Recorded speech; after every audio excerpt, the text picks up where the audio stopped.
So, your uncle. What's wrong with him? He's possessed. As in the devil? Something like that. He says a dark man is following him, watching him at all times. What do you make of it? It's nonsense, of course, but I'd be lying if I said it didn't bother me. You see, it runs in my family. Possession? No, detective. Deteriorating melancholy. Practically every member of the Harwood family is driven mad before they grow old.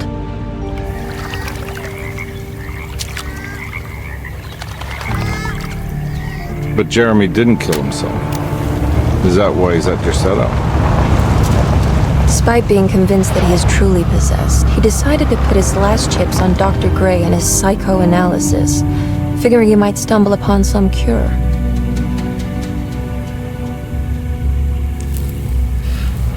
You mentioned the letter. I received a disturbing letter from Jeremy accusing the staff and all the other patients of being involved in some cult. And now they are also out to get him. Could it be real? Or is it all just in his head? It's a story he tells himself, Mr. Carnby. Anything to avoid the truth. Which is? That we're all terribly insignificant. That people mean so very little to one another. That there is no one out to get Jeremy Hartwood because he isn't worth getting. Here we are.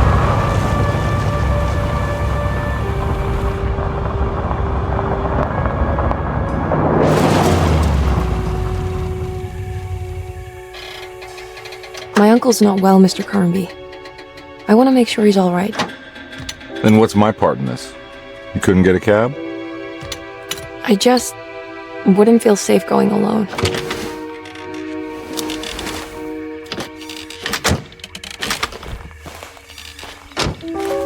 Did you bring a gun?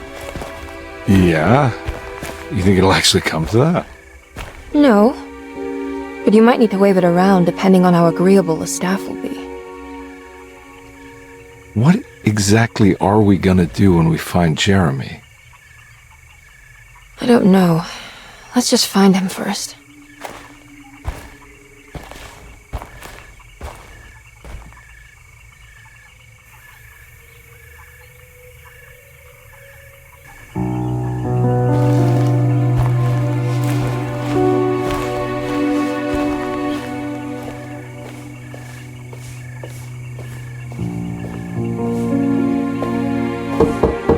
Hello? Hello? Looks abandoned. It can't be. There has to be someone around. Wait here. I'll go around back.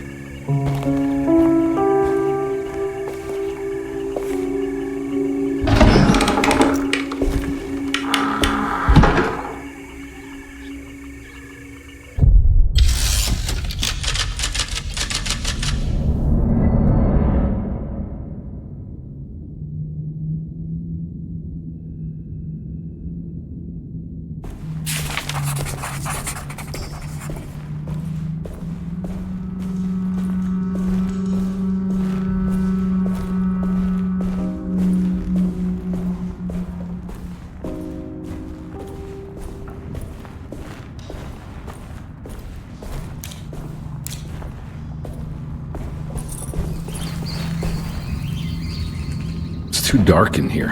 I can't see anything.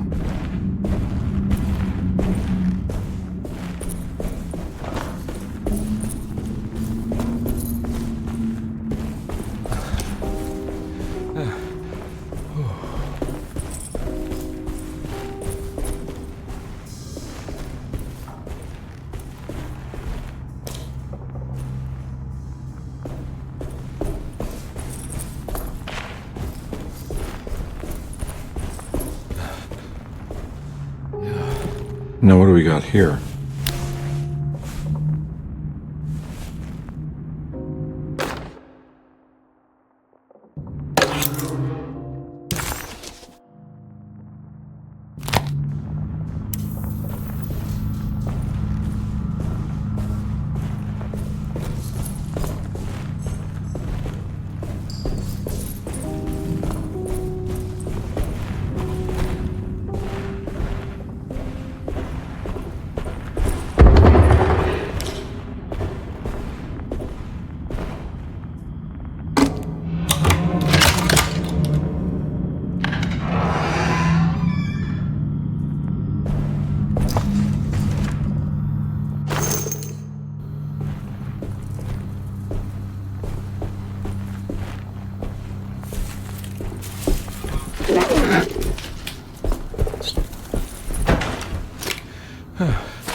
Don't mind if I do.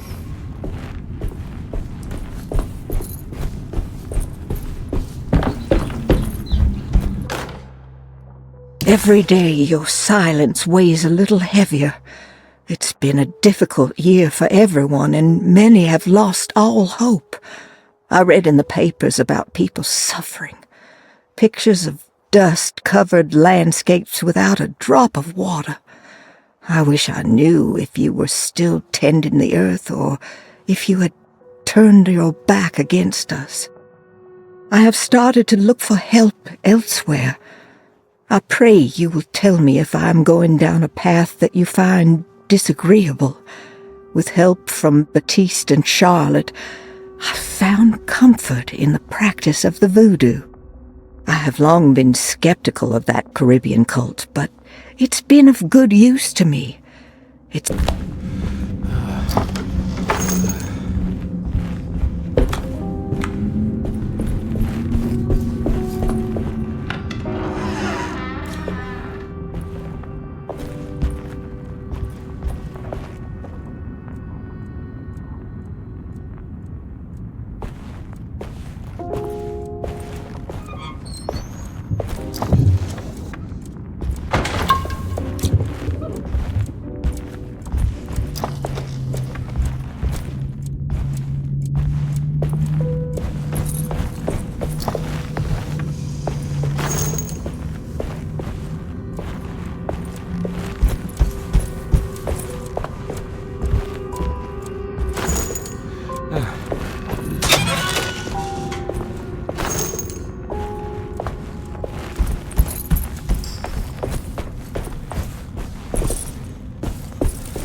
I need the key.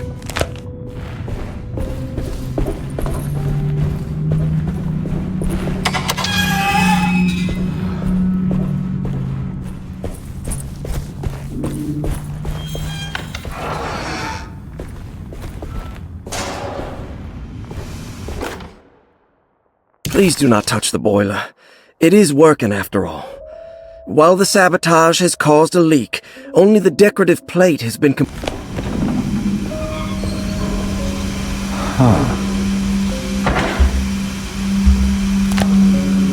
That doesn't look safe. There's something missing.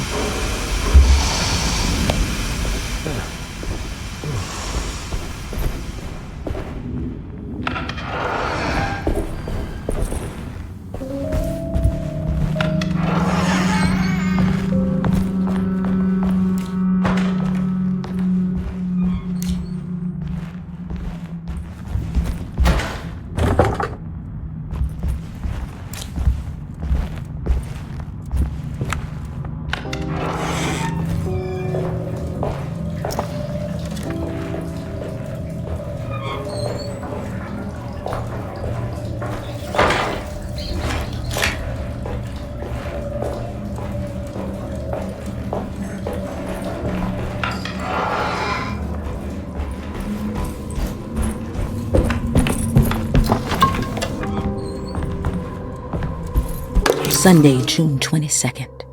I spent all day looking for Jeremy. I should have cared for the others, but I'm scared that he will do something irreversible. Cassandra is upset that I didn't give her the latest shipment of pain medication that Waits brought from the post office yesterday. I would have given it to her, but the company didn't send a new key this time around, so the box is just sitting there on my desk. They must have figured we had plenty of their gimmicky keys by now. I only remember seeing one lately. Grace was playing with it inside the grand parlor.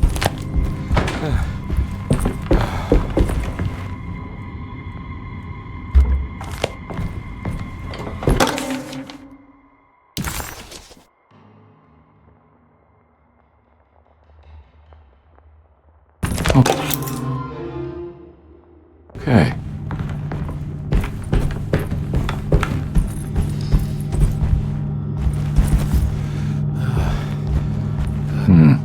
I need the key.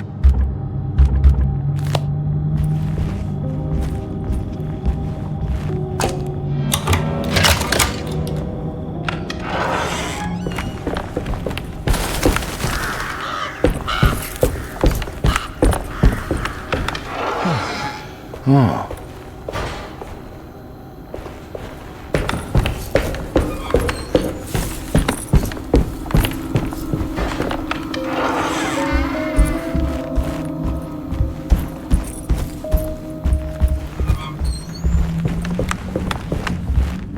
It's wedged shut.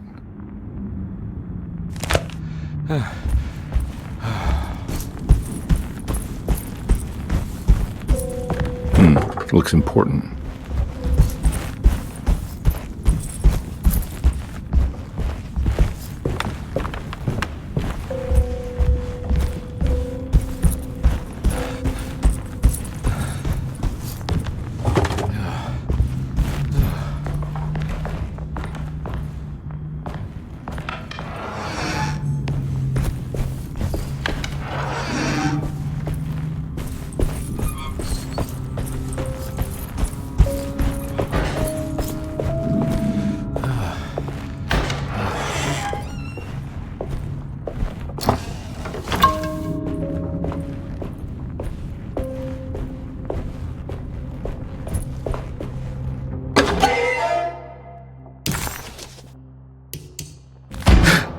What was that?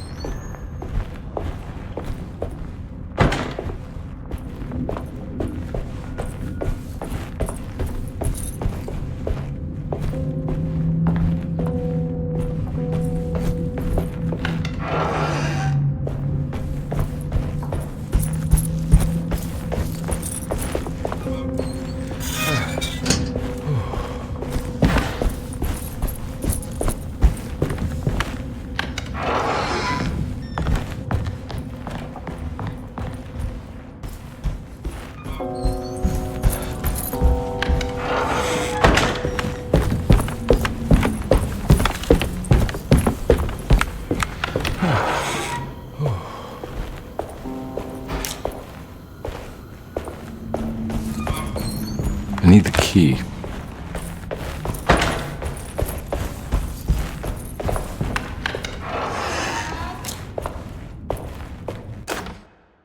The Great Depression. President Hoover raises tariffs on over 20,000 imported goods in an act to protect American labor. Following the collapse of the Wall Street stock market on October 24 last year, American industry has suffered greatly. Thousands of companies have gone bankrupt and left a large part of the American workforce unemployed. In an attempt to turn the tide, the Smoot-Hawley Tariff Act has been signed by President Herbert Hoover.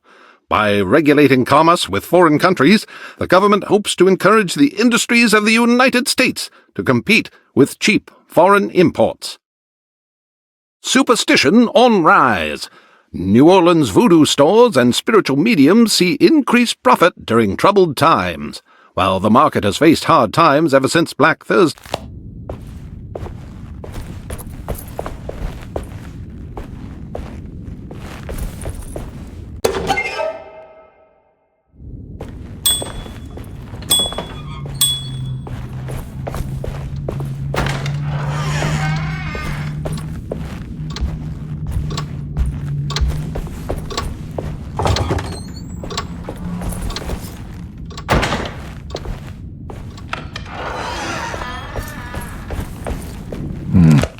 I need the key.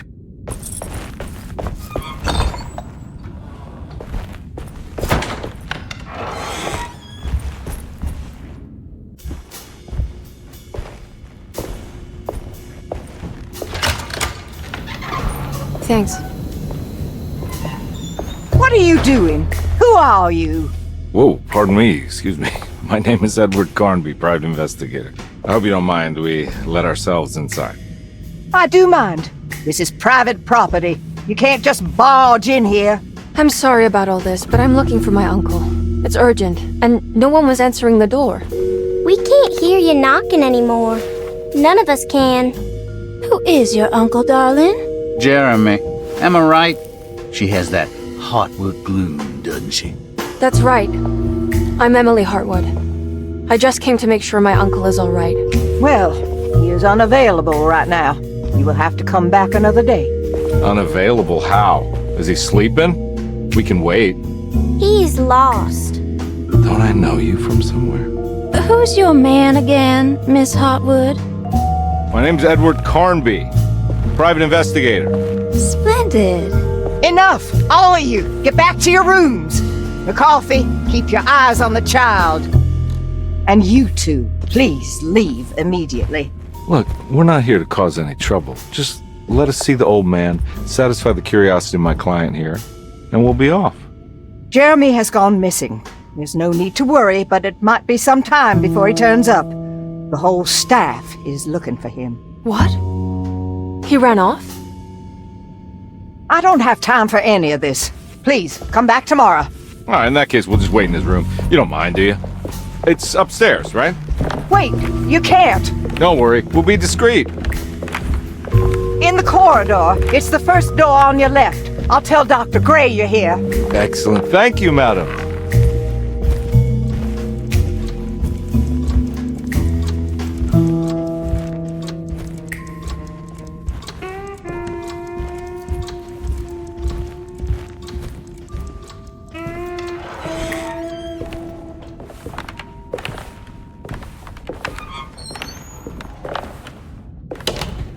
All right, here we are.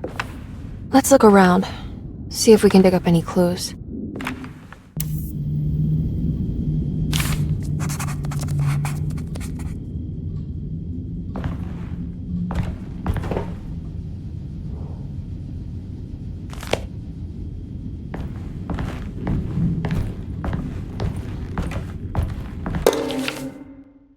Every night the dark man stands opaque at the threshold of my room, counting the days until my spirit spills out of my tired shape. Only his pallid mask shelters my remaining sanity. Staring directly into the face of that demonic sultan would surely sunder time itself. Would he have looked the same to my father as he struggled for his life? Does his veiled face haunt my niece quite the same?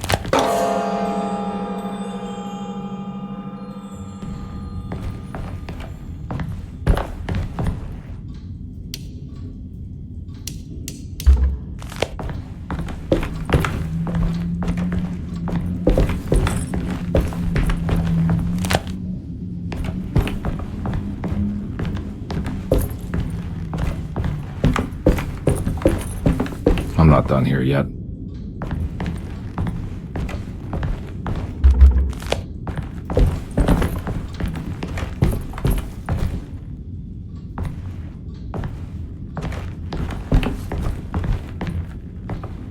I found a book full of peculiar notes. Have you heard of something called Tarawea? No? What's that? I might be reading too much into this, but I think it's the place he wants to go to. Oh, okay. Sounds like a clue.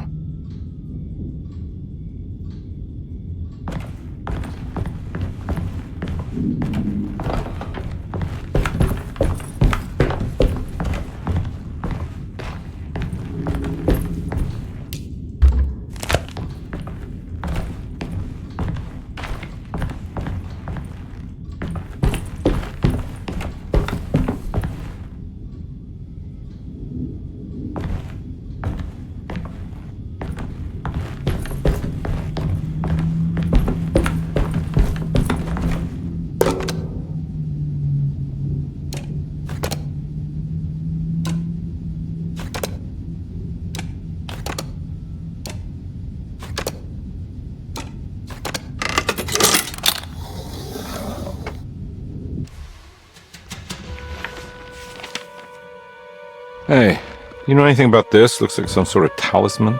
No, I don't. Oh, help me out here, will you?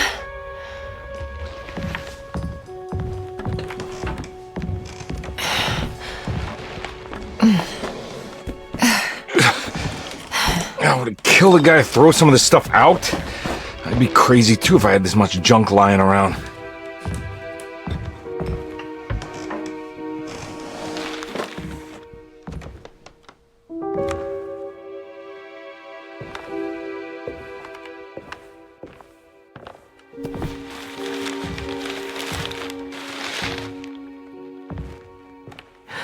Oh, wow. That's striking. I want to save this one.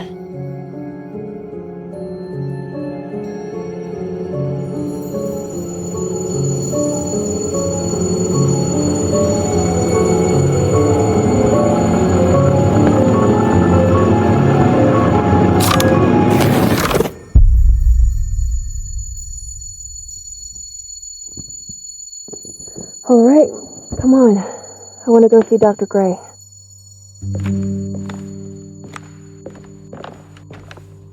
Come on, let's go. Yeah, I'm coming.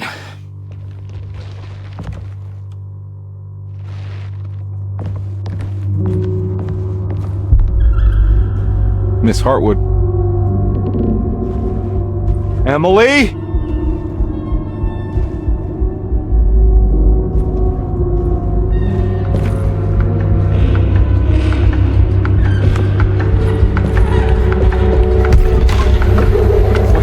Going on? Where am I?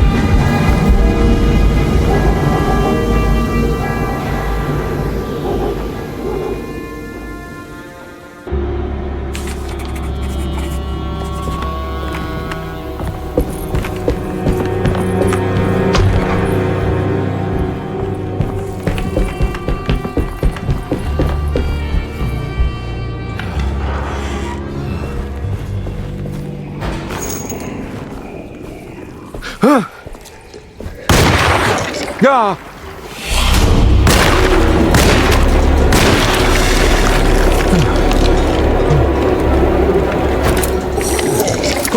Christ, what the hell was that?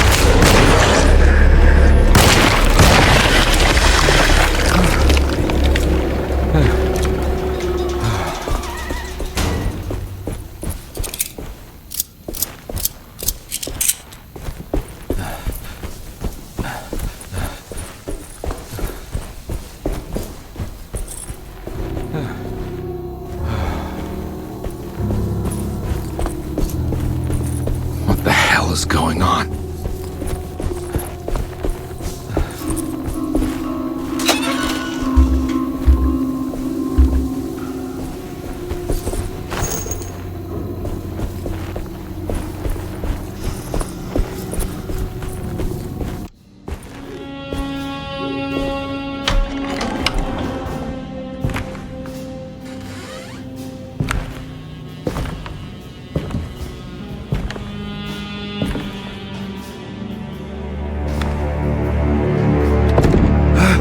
Let them get inside, compare. They're not the good kind. Are you... Is this your store? There are no owners here. We both strangers in Jeremy's store. Jeremy did this. How? The pact with the dog man. Jeremy warned us, but we didn't think much of it. I'm Detective Edward Carnby. I was hired by Jeremy's niece to find him. Oh, yeah? How much she paying you? $150. She's sure getting her money's worth tonight. Are you a thinking man, compare? No, not if I can help it. You know, I think Jeremy's hiding in a way we can't find him. He has this juju necklace that guides him. The talisman? That's right.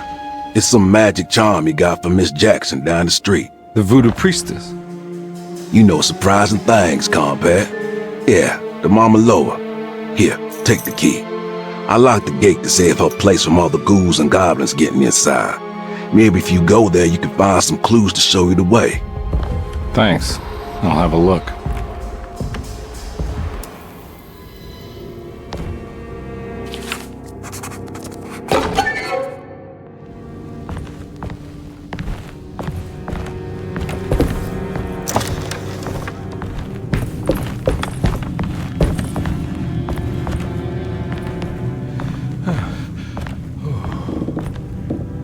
You want to come along? Nah, I'm gonna stay here for a while.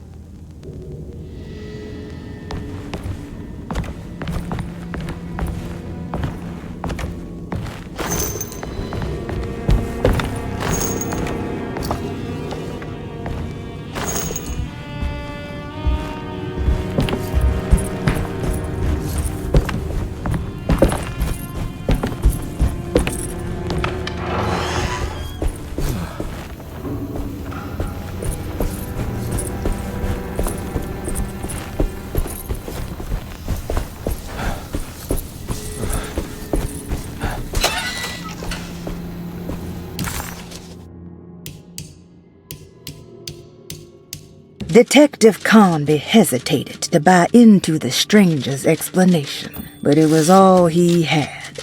Baptiste, this mountain of a man, seemed to suggest that this other world they had been pulled into was built from Jeremy's scattered memories.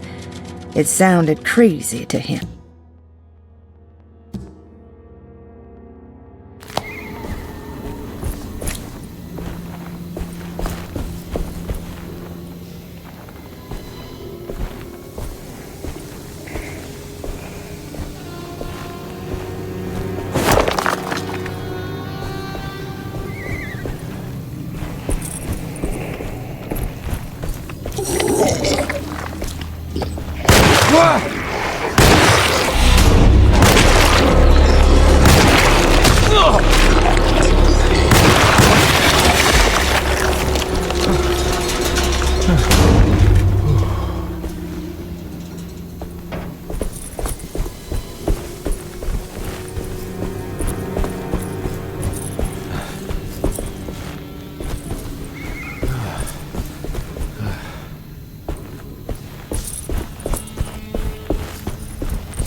Can't go that way.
My weapon broke!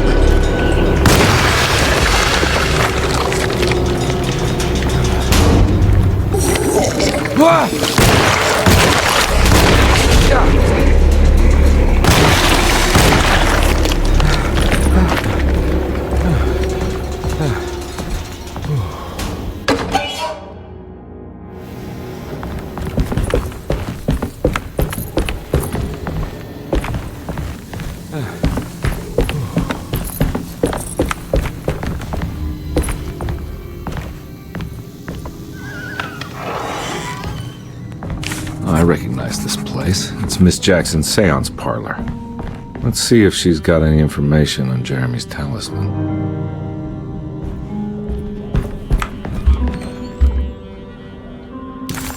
He read.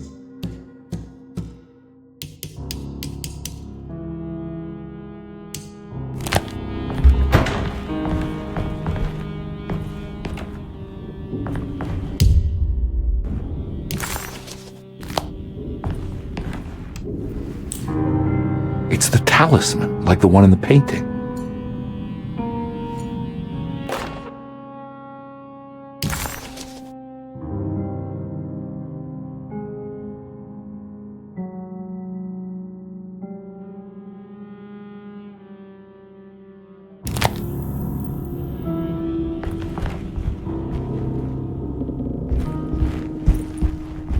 think it's meant for the talisman.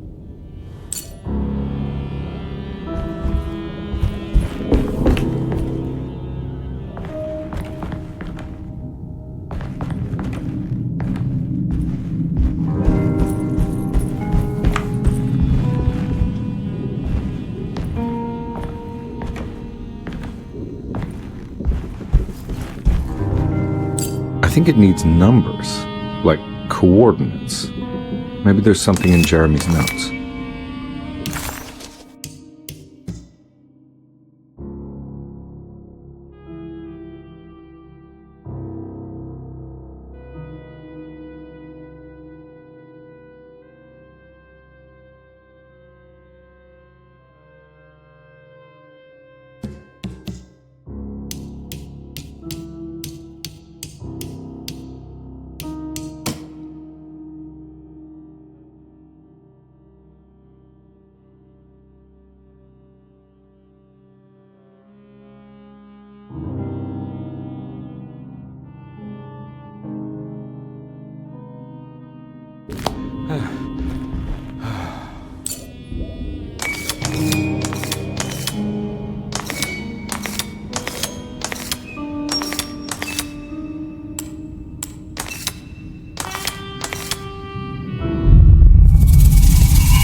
It's showing something.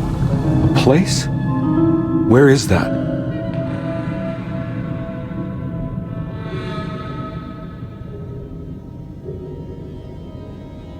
Huh.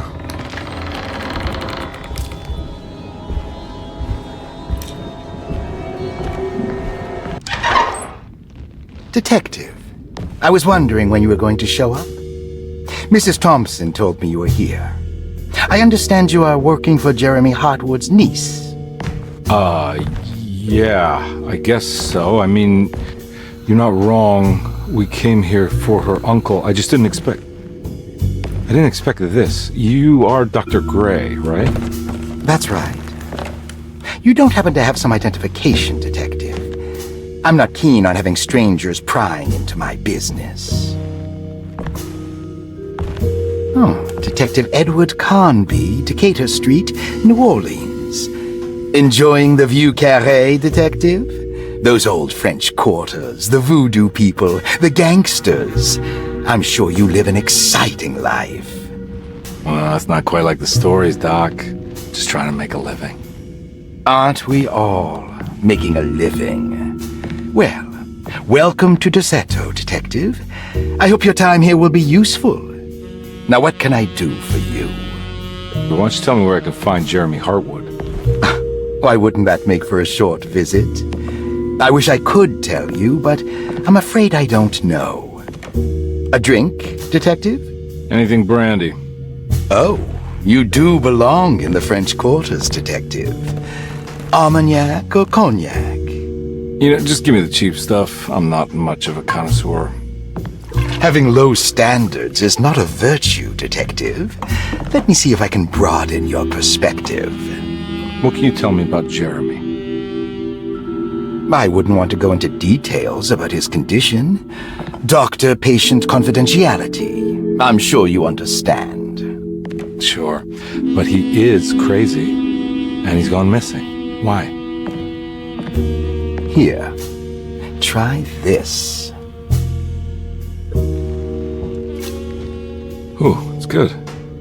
Got a bite? It's called a sidecar. The trick is not to be afraid of the tartness of the lemon. Then, for goodness sake, don't overdo the triple sec. Okay, what can you tell me about Jeremy? Well, let me think. He is an anxious man, constantly worried about events not presenting themselves according to his model of predestination. He complains about things not being carried out in the right order, and that some things simply shouldn't be. Is any of this helpful to you? Not really. I was hoping for some direction where to look next. I'm sorry. I have nothing for you then. You should talk to my orderlies. They have been looking for him for a while now. I'm sure they would appreciate your help. Yeah, I ran into Batiste earlier. Come to think of it, he He might have given me a lead. Oh, excellent. So your investigation is already underway. I'm gonna go, but I'm sure we'll meet again. Looking forward to it. Safe returns.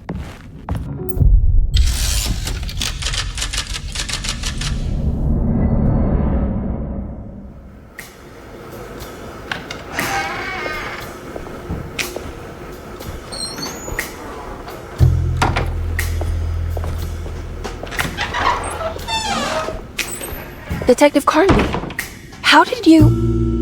where did you go? I was just talking to Dr. Gray. You disappeared. No, it's not what you think. Have you found anything strange going on here? Yes. Everyone is being incredibly evasive and I can't figure out why. No, I mean something you can't explain. Paranormal, even. Detective, I really need you to get yourself together. I can't do this alone. Forget it. I'll figure it out. Do you want to come see Dr. Gray? No, I want to try something out. With this talisman, I think I can follow Jeremy to the place he mentioned in the book. What was the name? Do you remember something Spanish? Tarawea. Yeah, that's where I need to go. Detective, are you gonna be all right? Yeah, of course. Go talk to Dr. Gray. We'll rendezvous later.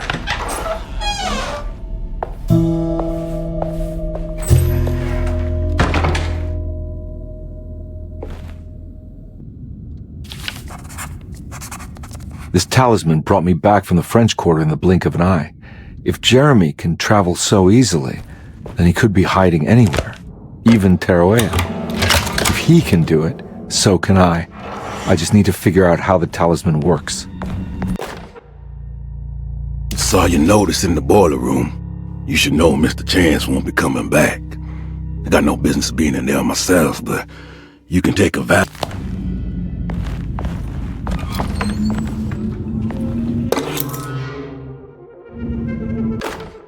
Dr. Elmore Lee Gray is DeSeto's chief doctor.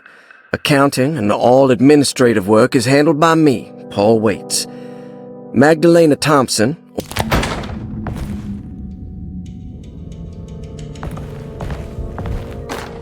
Paul, you're right about the plates on the boiler and the clock.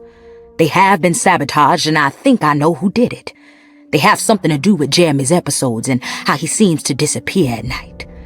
Right now, it's important.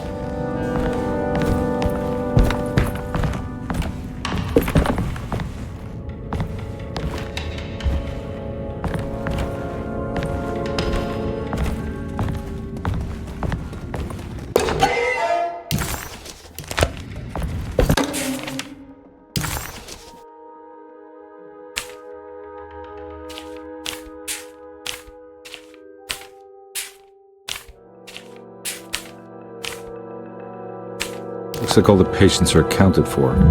There's no way I can get into this thing. Better leave it alone.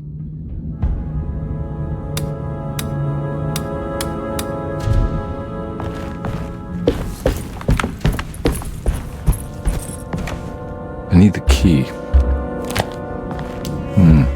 I need the key.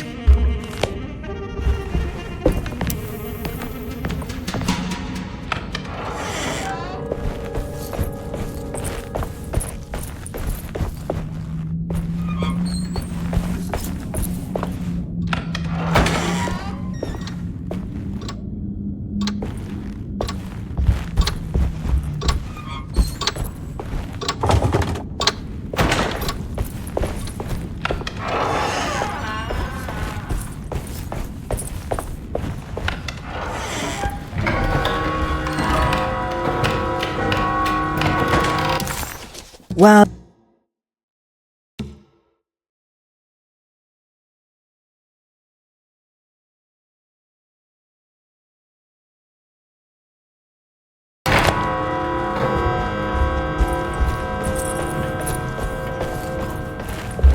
I need the key.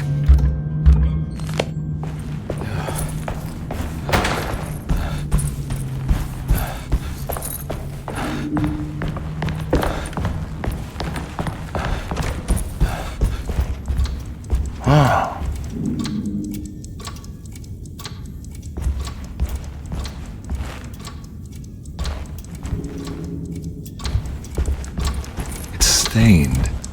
Looks like some kind of rot. This must be the clock that Jeremy wrote about in the commonplace book. Huh. Looks like the plate that held the talisman in the seance room. But it's broken and missing some pieces.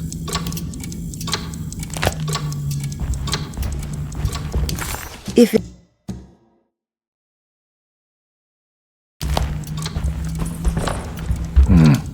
I need the key.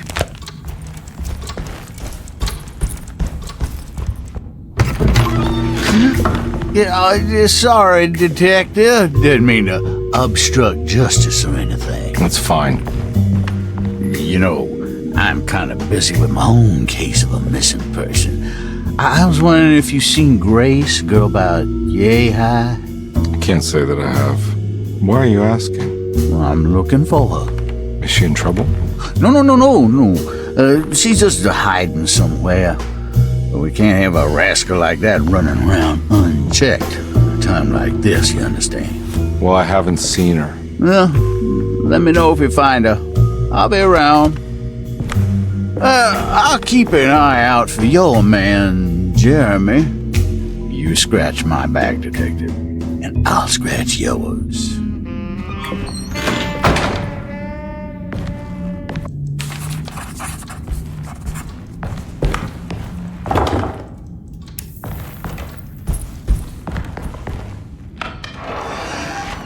Looks like everything's back to normal here.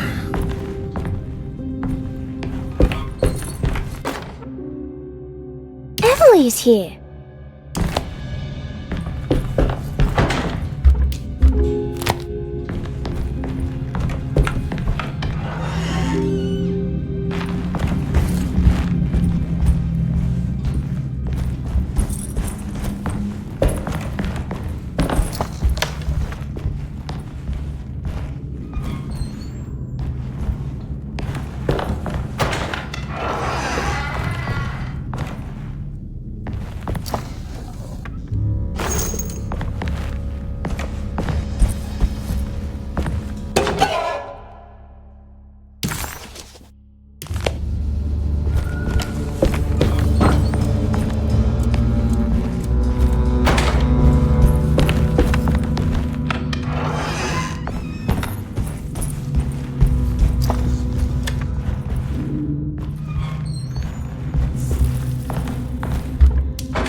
How eccentric.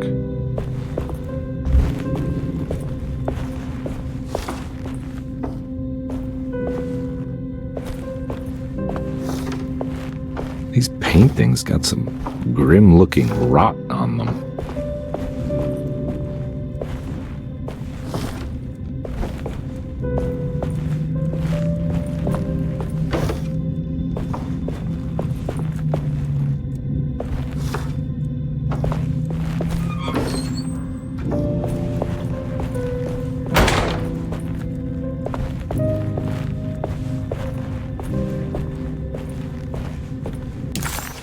McCarthy reminded Detective Conby of an old barfly he used to know. He detested him.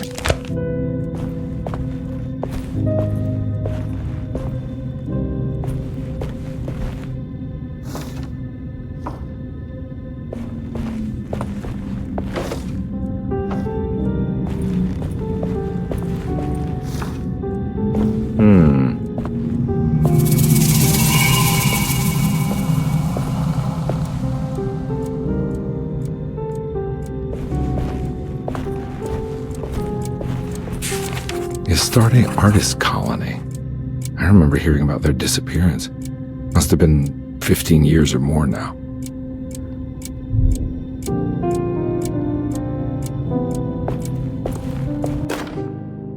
Will I need to remember how to get them out again? They are locked up for good reason. I am sure she is still able to whisper the answer in the ears of the wrong people. But not for long. I will see her burned soon enough. That black goat will be sacrificed to put an end to it.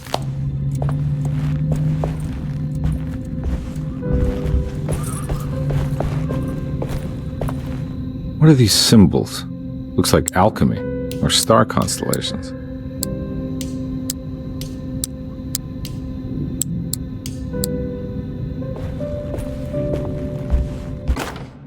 I did it!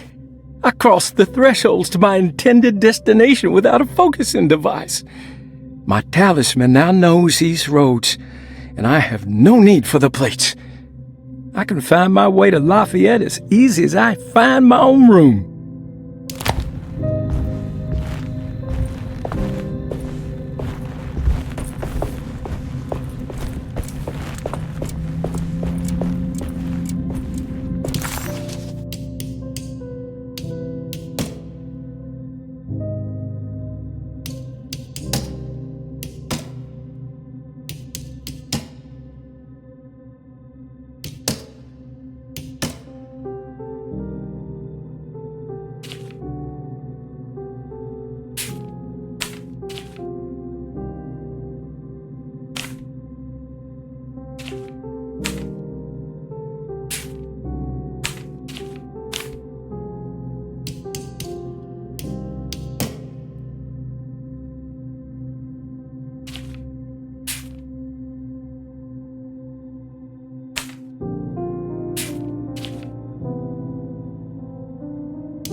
This...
Got it.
What happened? Everything's normal again? Right.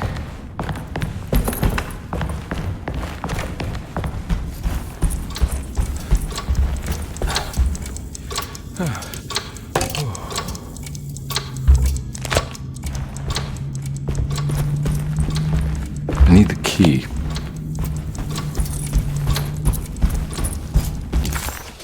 Detective Conby had a hard time understanding what had happened. It did feel similar to when he was pulled into the French Quarter, but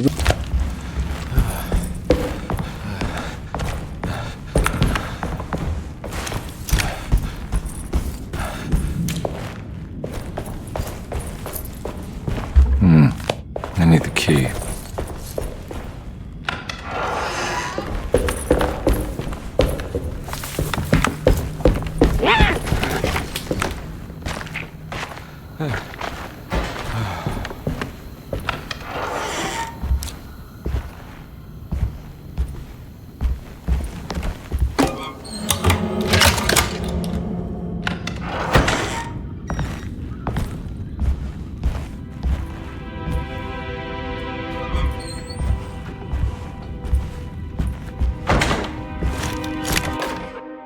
Lost Plantations of Louisiana, Thierry Briclot, 1917.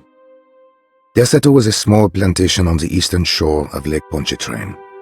The land was considered difficult for industry and was sold for only $30 to Elijah Pickford in 1818. Pickford employed hundreds of workers from nearby New Orleans to clear the woods and build a small plantation mansion facing the lake with a striking Greek Revival temple facade. Derceto kept a modest production of barrique tobacco and indigo that persisted up till the Civil War. During the antebellum era, Derceto was the source of many rumors concerning voodoo and witchcraft. People who traveled the lake reported seeing people dance at night in front of bonfires, bleating and wailing. On June 17, 1862, Captain J.W. Norton of the Union Army recounts leading a raiding party from ships anchored in Lake Pontchartrain in order to seize control of Derceto and free the slaves working there. The captain was surprised to find the workers fighting back with unprecedented zeal.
Got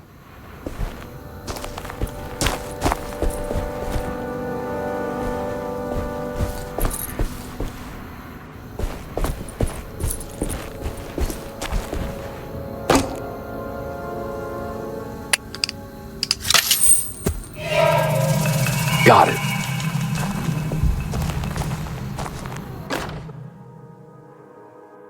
Okay.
I think I've seen this somewhere.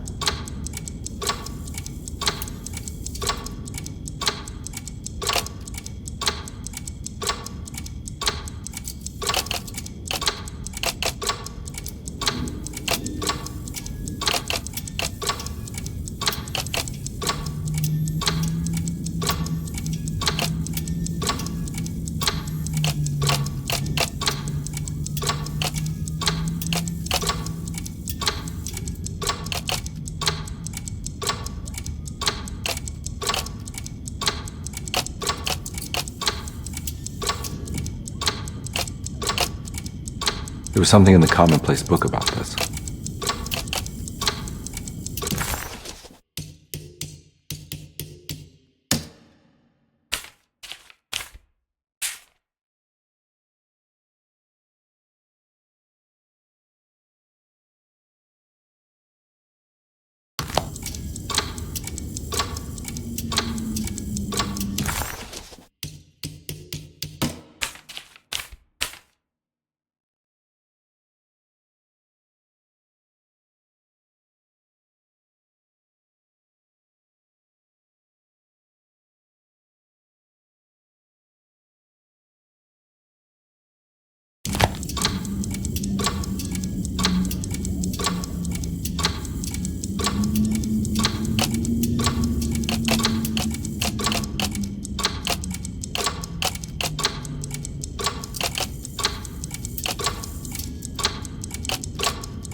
think the clock broke. Or maybe it just stopped at a very precise place.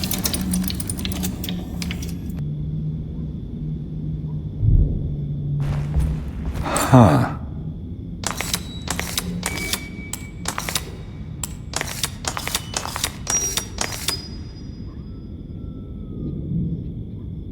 There's a picture in the black glass. It's showing me something.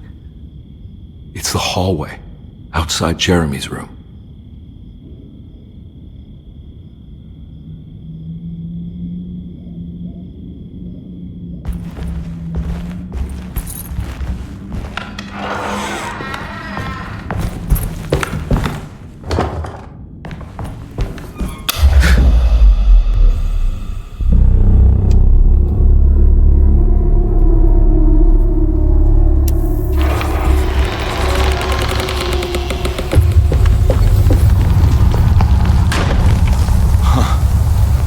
Made it. I entered another one of Jeremy's memories.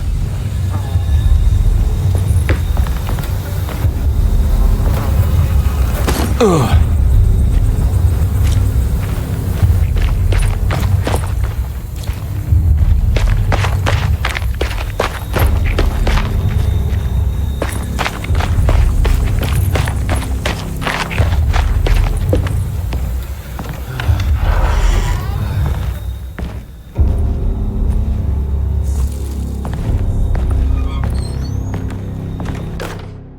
May 1923, Monday.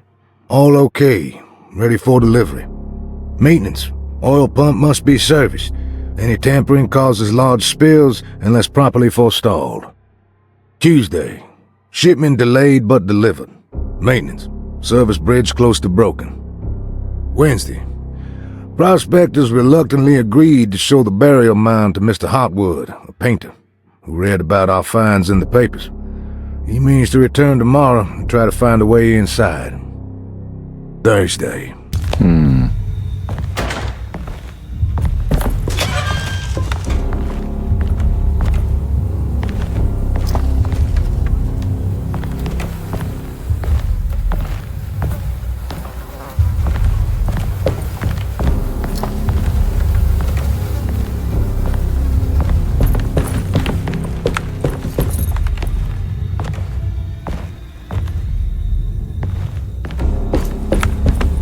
I need the key.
got it.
be a way to get to the other side.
Rather fall to your death than go up in flames?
The hateful mound Jeremy talked about in his book.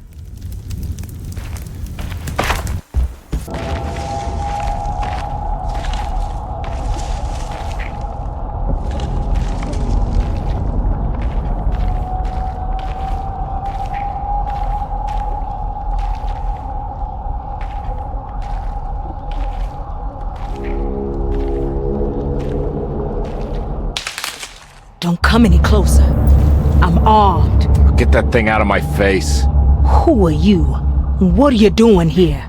I'm just a detective trying to find something called Tarawea. You're after Jeremy too? Why? I'm working for his niece. She wants to make sure he's alright. He might be unharmed, but far from alright. He's a curse upon Deseto. Here we go again. Quiet!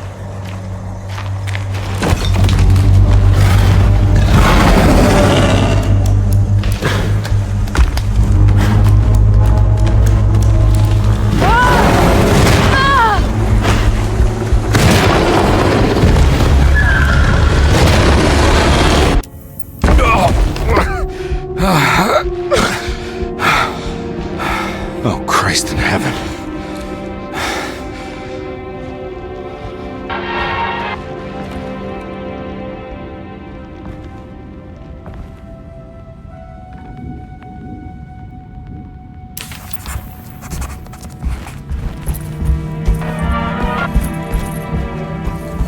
It's wedged shut.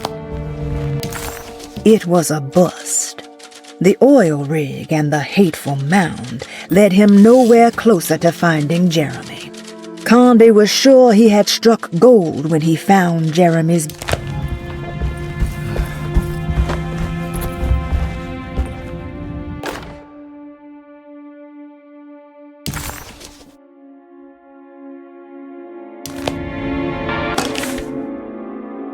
Reflections on the power of the verb in certain texts. by Juan Luis Jorge. To act is in itself divine. Even the slightest movement of our hand is evidence of our soul in motion. Yet our free will is so easily overwhelmed by the dullness of everyday life.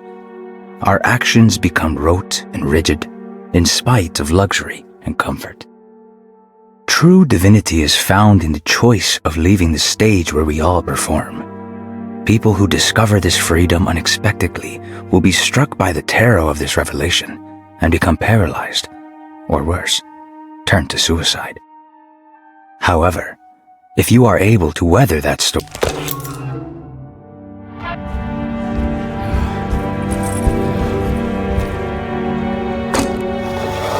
it worked.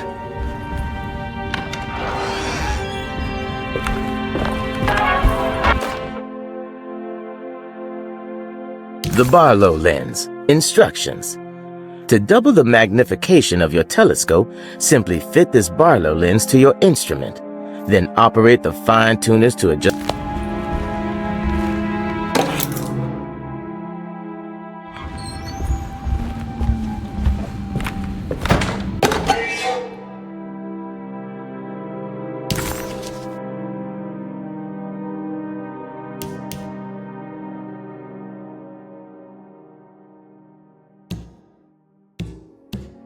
What's this? I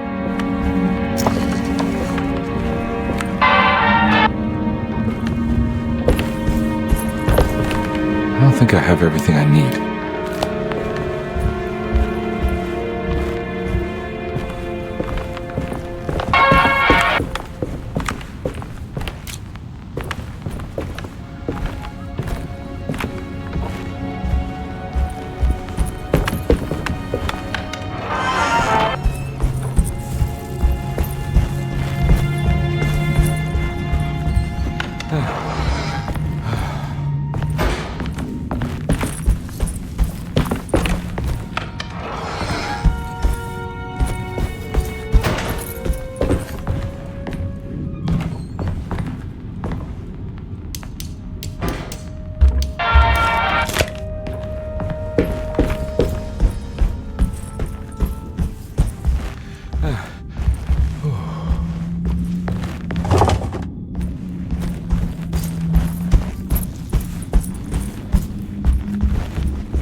Wedged shut.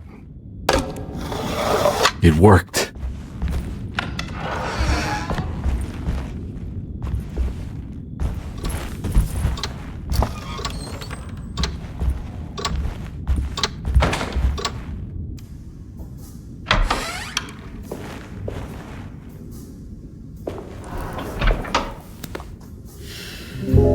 Detective Conby, how good of you to come.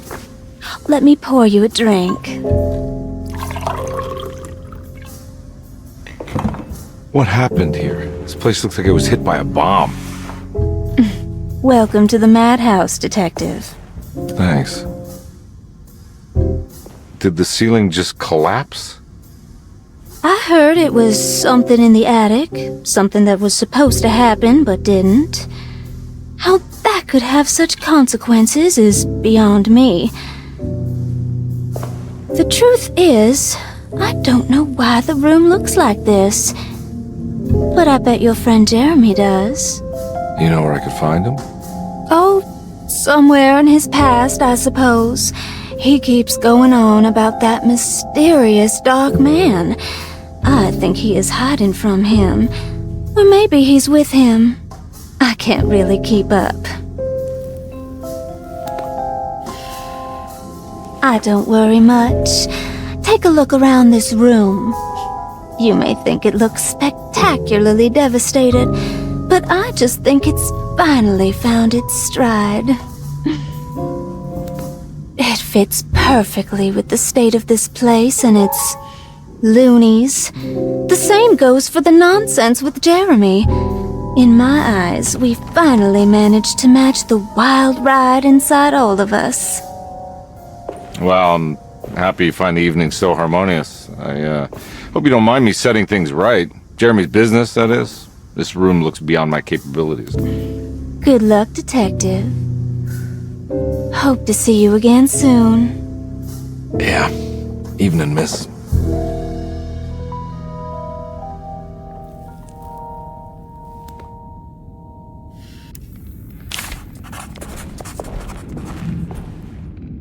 Can I get some more of that whiskey? Go ahead, Detective. I don't think I can stomach any more anyway.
Ugh. There's more of that aggressive rot. On the commonplace of evil, there lies virtue and stark irreverence, careless thoughts of luminous indifference. But blame not the beast we once...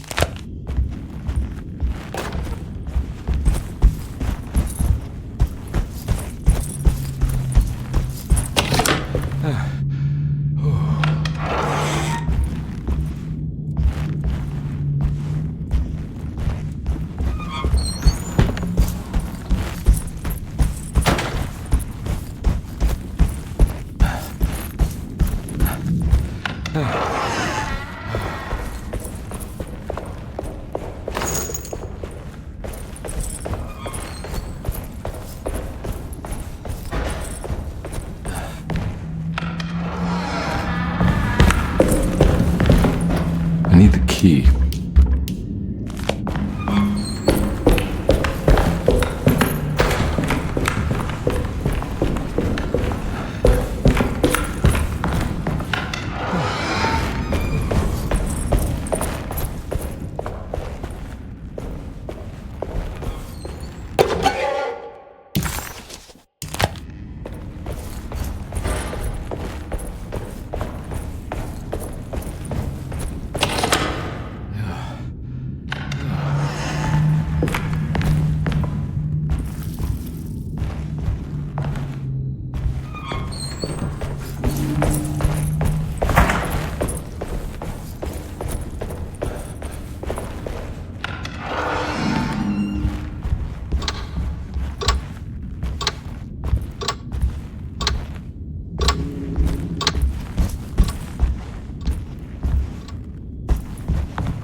Ruth seemed like a handful.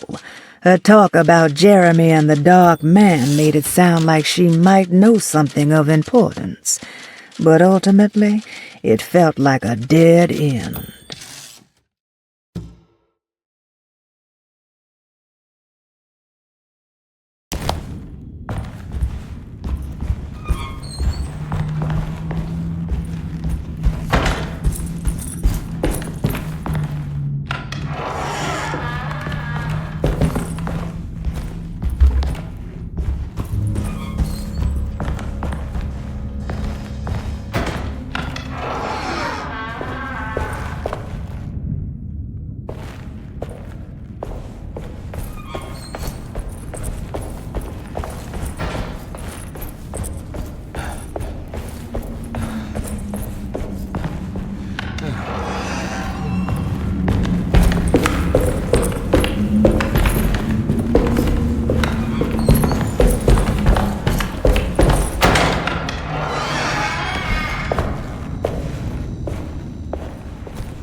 You know, Mr. Waits, I saw a piece of the plate that Liza broke.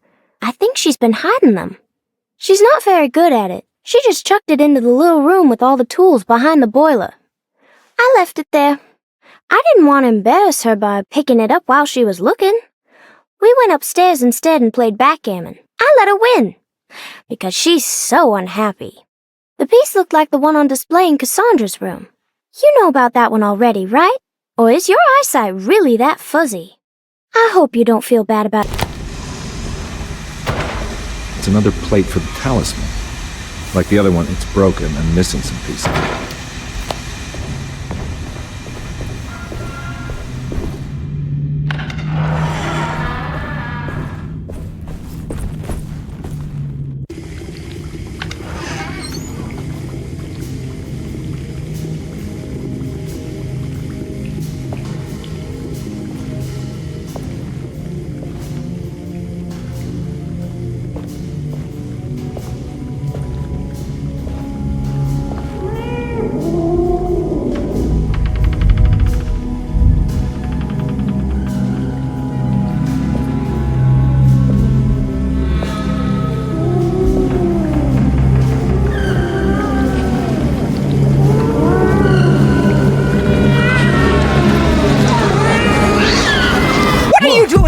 Kitchen.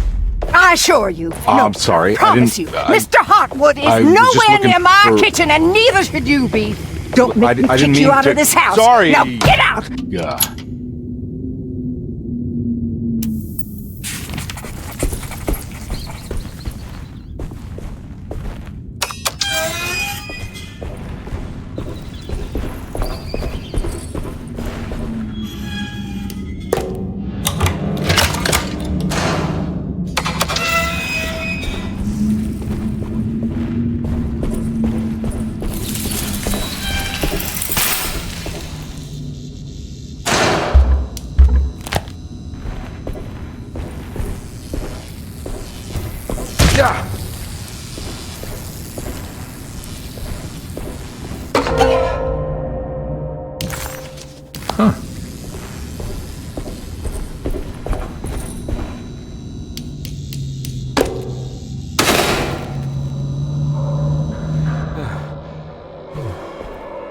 worked.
Jeremy?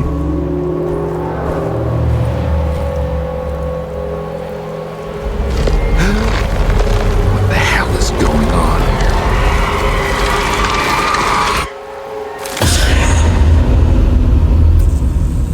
here? Where's the body?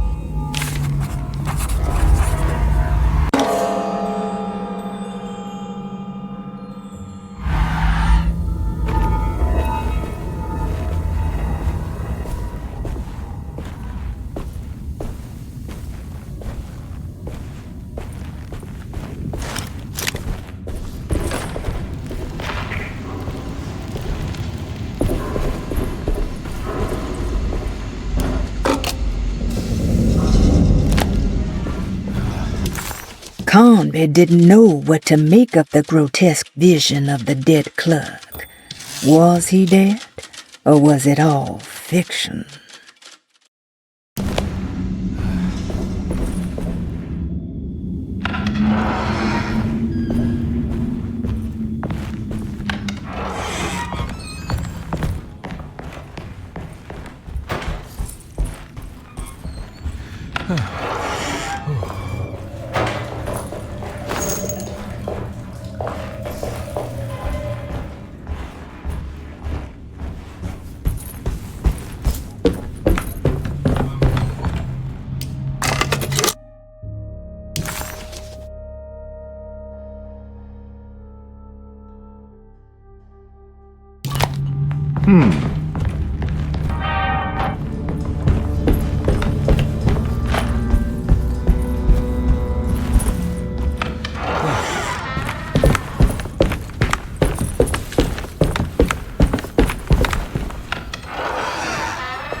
I need the key.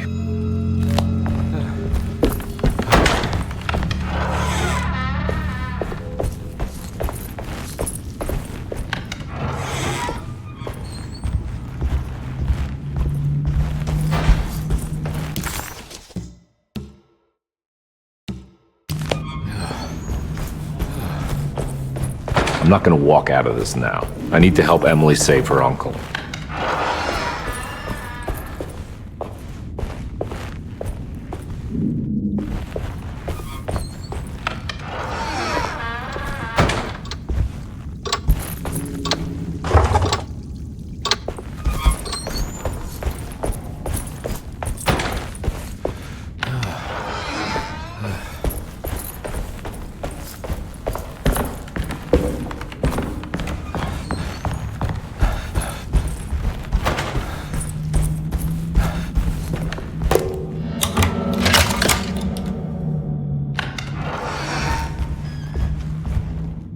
There's something missing.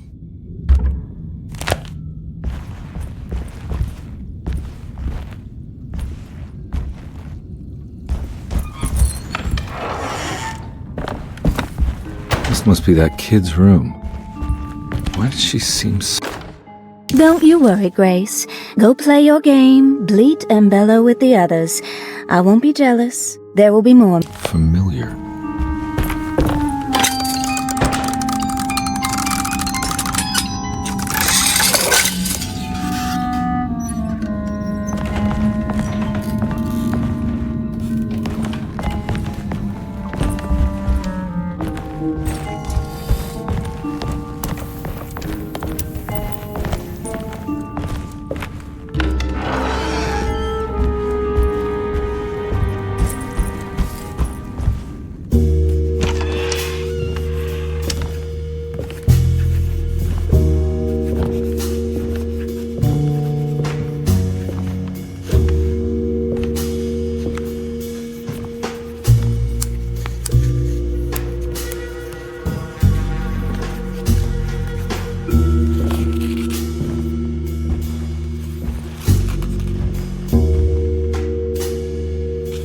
What you got there? You drawing something? Nothing special. I'm just bored. Do I know you from somewhere? I remember you, Mr. Conby. From where? Don't touch that. Cassandra wouldn't like it. She wouldn't like it at all. Do you know where she is? I'd rather not talk about it. It makes me upset. Besides, she'll be back after the Feast of St. John. You think? Yup. It's all on the page, Mr. Conby. And many of them that sleep in the dust of the earth shall awake, some to everlasting life, and some to shame and everlasting contempt. All right. I'm gonna go now, if that's okay. I don't like to stay too long in the same place. Mr. McCoffey might find me. Hey. Is he mean to you? Not everyone needs to be saved, Mr. Conby. You should know that by now.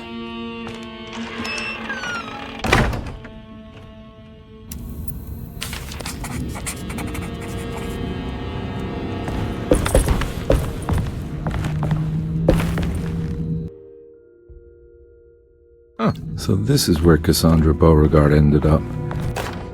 Miss Beauregard, I picked up your medicine at the post office today. As you understand, it needs to be administered by the orderlies for your safety. For some reason, I thought she died years ago.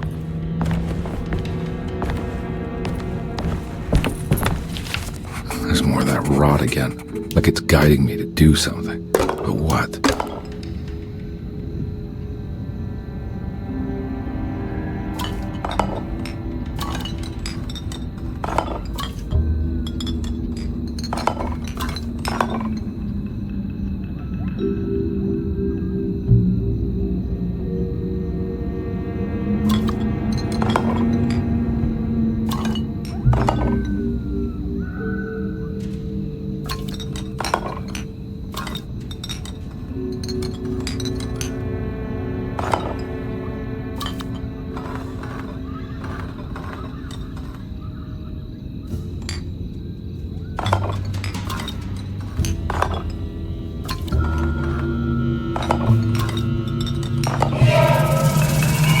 The rot made the shape of a snake.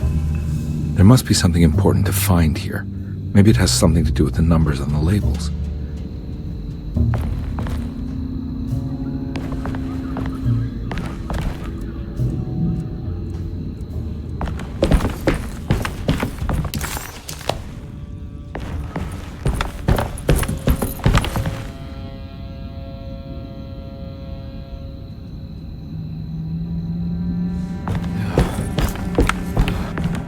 It's another one of those strange padlocks.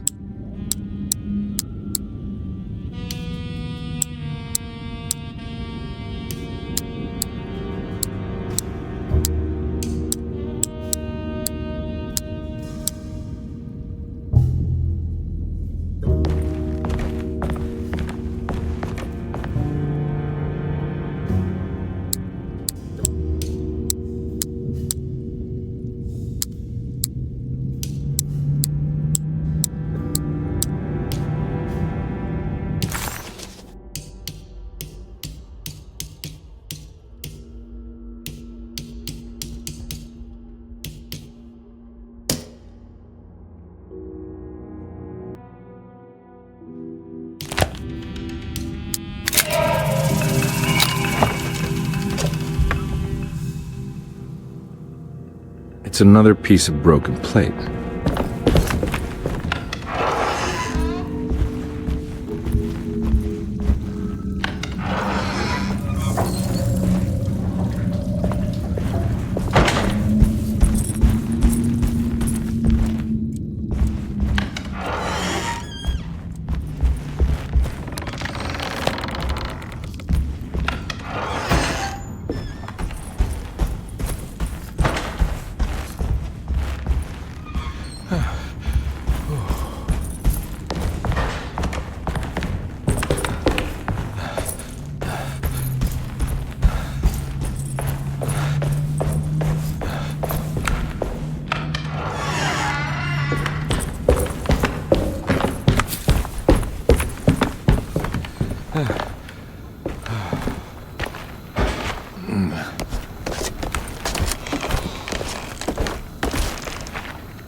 black glass is showing another room.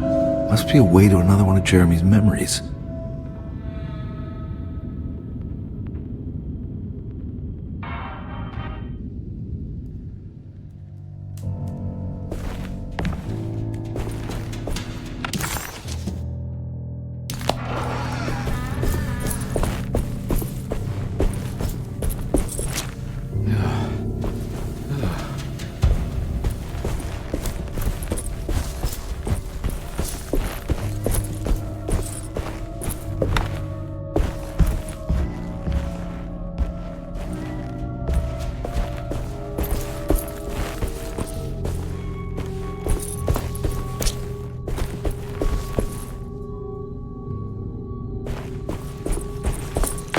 I knew it. I knew it would work.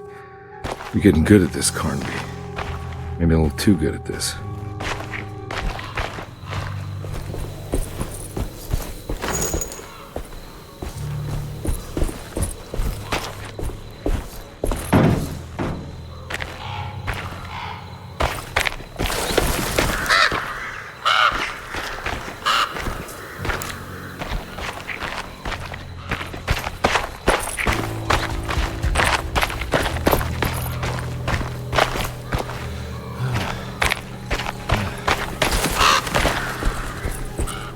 Hartwood's family crypt. Emily's family must have deeper roots in New Orleans than I thought. I figured she was a Yankee like me.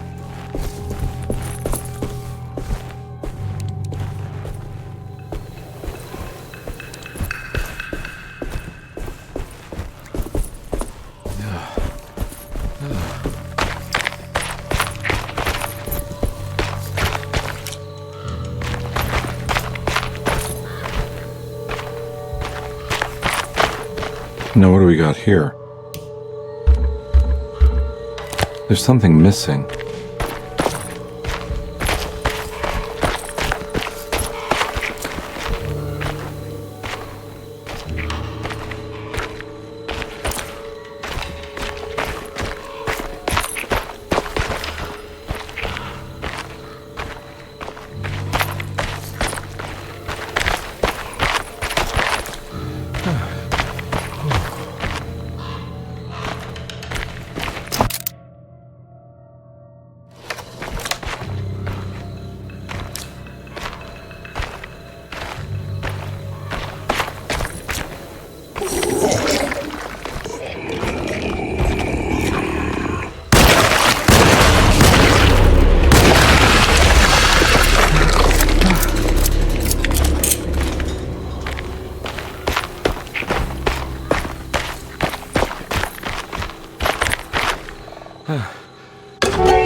What's this?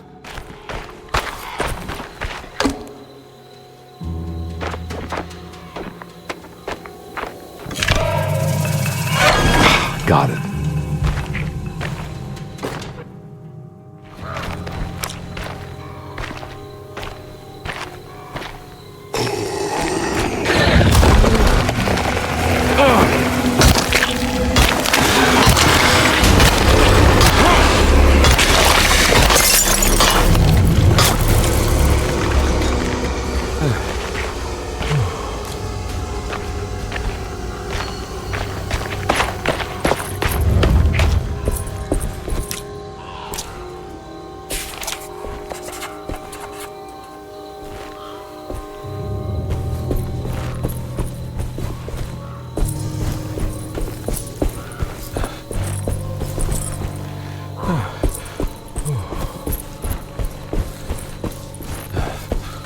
Jeremy sketched this chapel in his book, so it must be important. Looks like I'll need more medallions to open it, though. I don't think I have everything I need. It would.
blocked.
Please don't touch her. Jeremy, what are you doing here? Everyone's looking for you. I know, it's all a big mess. No one understands. I'm just trying to keep evil at bay. Just for a little while longer. You've got to come back with me. Your niece is waiting at Derceto. Emily? Why would you... My letter. Keep making it worse. What is going on, Jeremy? How is any of this happening? I made a terrible promise with The Dark Man. Who is he? No, don't say his name. He can hear us. He's always listening.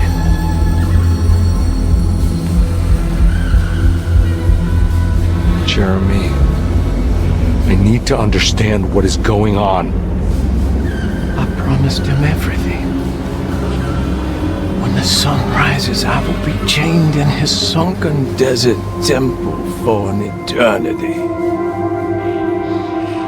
But at least the evil about to awaken in Derceto won't harm anyone outside of that cursed place. You're acting crazy, Jeremy. I want to help. There's nothing you can do. And what's all the business about Tarawea? Why did you want to go there? Oh, I can't go there. I'm not allowed. But you wanted to. Can I go? Tell me, will it help me to break your pact? Is there something there that would help? Why would you give me hope? That's so cruel. Okay, sounds like we're onto something here. What should I— Look out! Behind you! Run! Don't let him take you!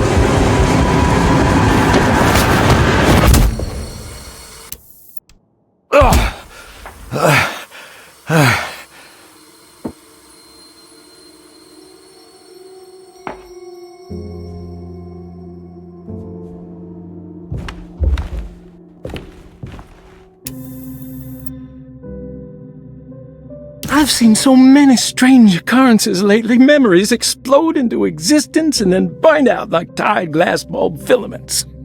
Dreamscapes crash down from the stars and sink into the sea. Doors that lead to nowhere and absolutely everywhere at once. With all this reverie, I want to think there's a chance that you found a way to remain alive in some way I cannot.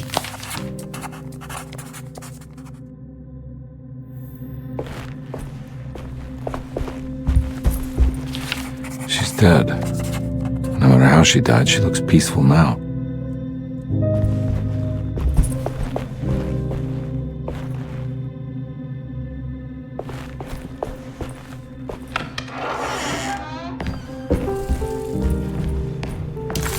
Perusi's body looked unharmed.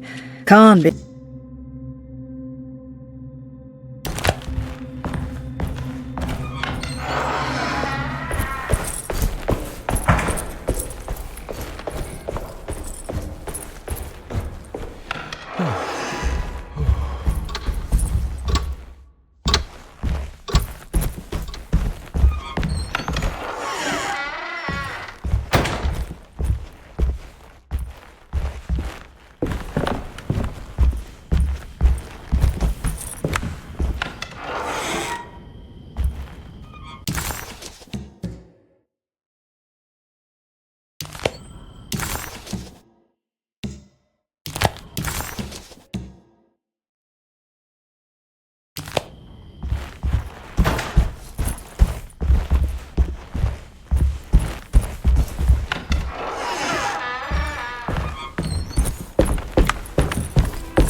Now we're talking.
I need the key.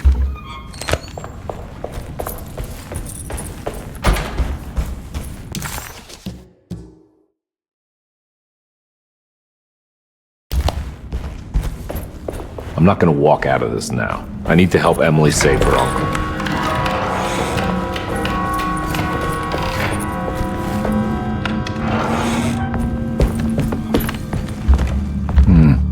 I need the key.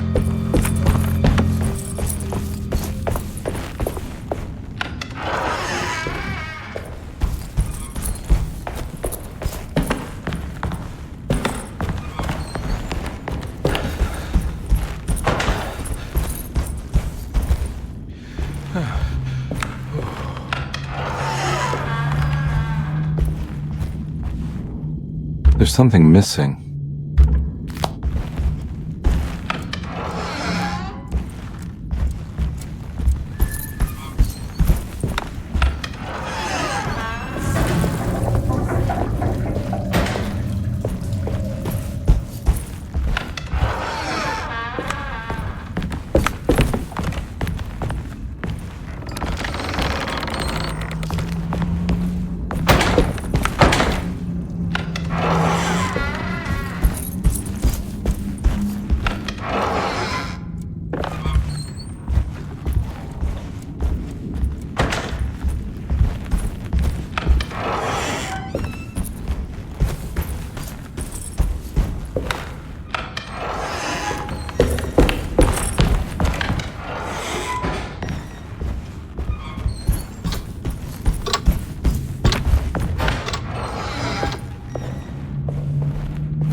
key.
Telescope lens.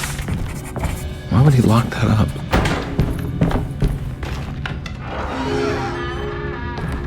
Jeremy.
Whoa.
Whoa, what's going on? It's dialing in something all on its own and it's showing the way to another memory?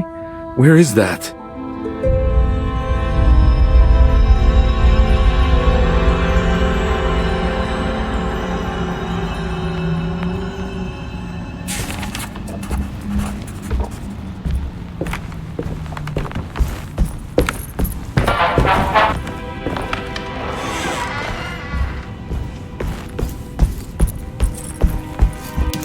Another world seeping into Desetto. Was this a tape?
Here we go.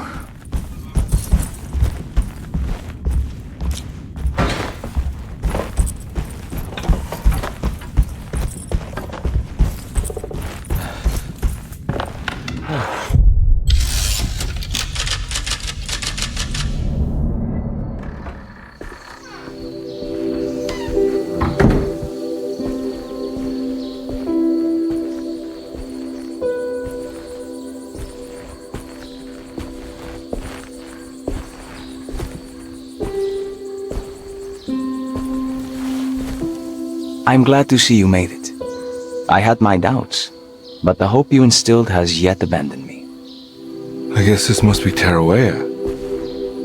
Who are you? My name is Juan Luis Jorge, and this is indeed the convent of Tarawea. You'll have to excuse me, but Jeremy never got your name. The name's Edward Carnby. I'm a private investigator. You're not a patient, are you? No. I'm the author of a book that Jeremy once found important. How does that work? Are you part of this memory as well? Is this even a memory? I think calling me a manifestation of Jeremy's subconscious would be more correct. And so is the convent of Tarawea. I'm a man Jeremy has never met, and we are in a place that he has never been. Okay. So are you here to guide me or something?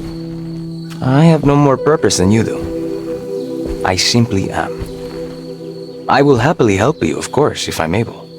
If you are already somehow part of Jeremy, why did he want to come here?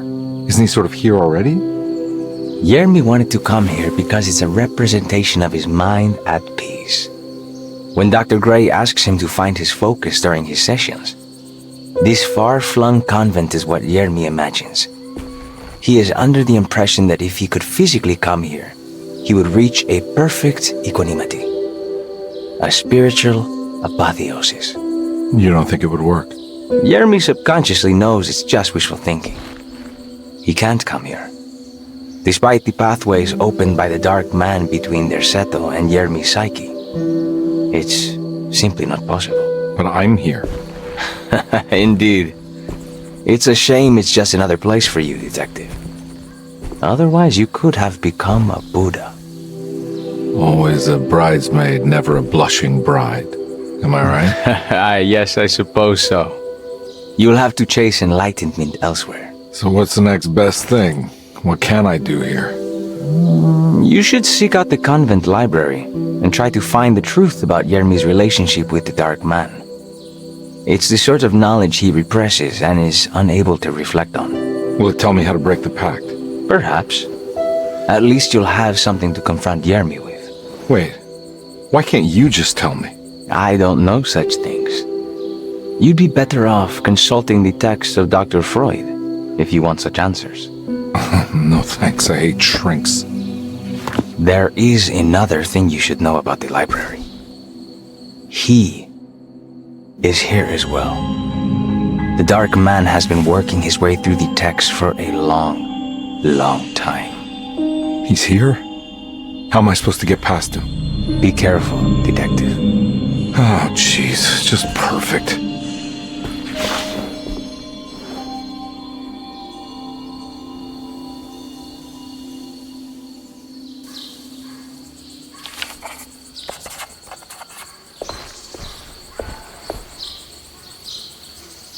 You have any advice on how to deal with the Dark Man? I suppose suppression could work. Try not to pay him any attention.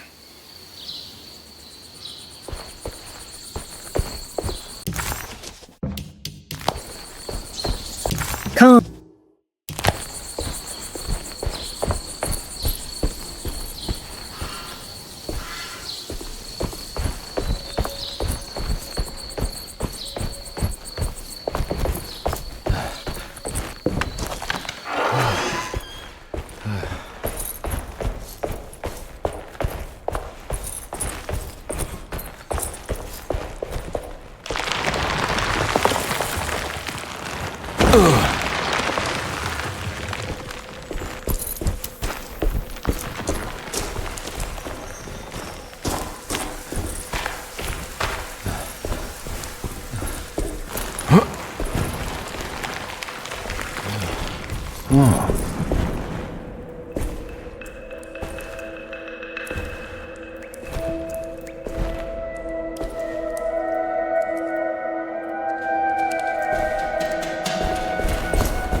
There's something missing.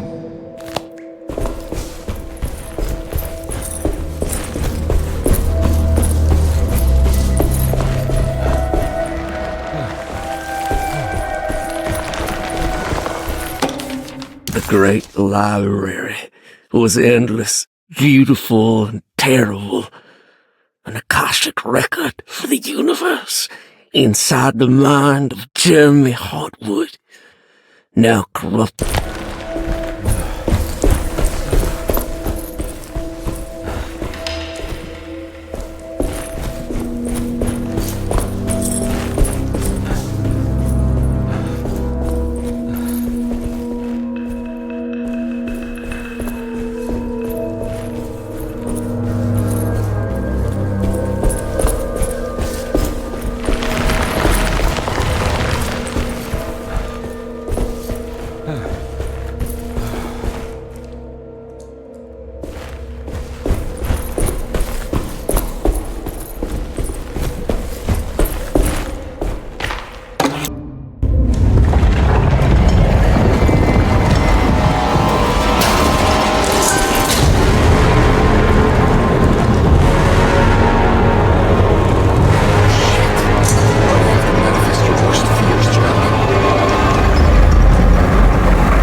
It was in the hot autumn that I went through the night with the restless crowds.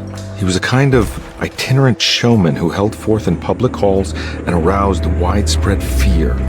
The New Orleans address of the event is lost, but I remember distinctly the Prext Shipping Company pressing their contribution. Hey.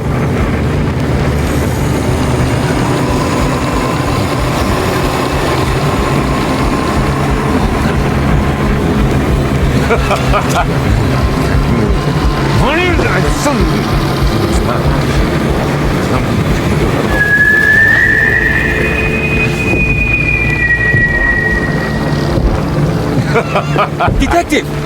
Juan!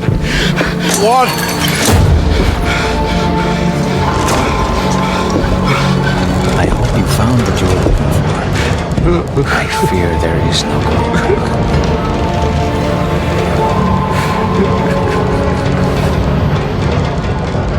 I was so close. There must be something I can work with. Come on, Carmi, think. Shipping company. Prext. Right. Good luck, detective.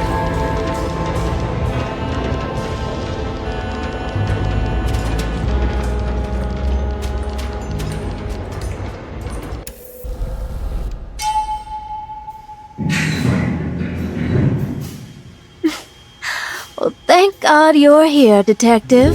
Sitting all alone in a place like this? I'd never live it down if the papers got wind of it. Hey. Ruth, right? Oh, don't pretend you don't know. I'm sure you have a whole file on me by now, Detective. I suppose we weren't formally introduced. I'm Ruth Talon. Miss Ruth Talon, in case you're wondering. Edward Carnby. Enchanté.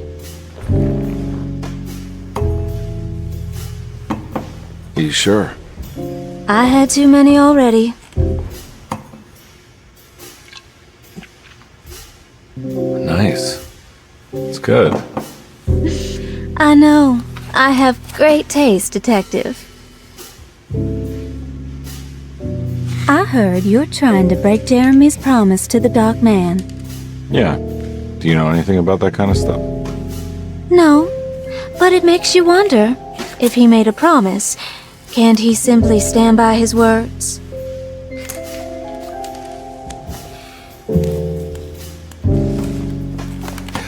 Look, I'm just trying to get Jeremy out of a bad deal, so he'll come back with us to New Orleans. Well, if all fails. What are you doing? It's a sign of submission to the Dark Man. I saw it in a dream once. What?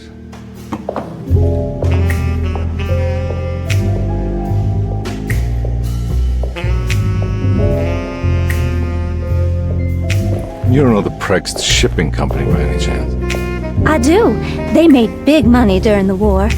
Their waterfront office is just over there. How did you do that? Do what, Detective? Bonne chance. Hey, have you seen Emily Hartwood anywhere? Are you trying to make me jealous, Detective? No, I haven't seen your doll anywhere.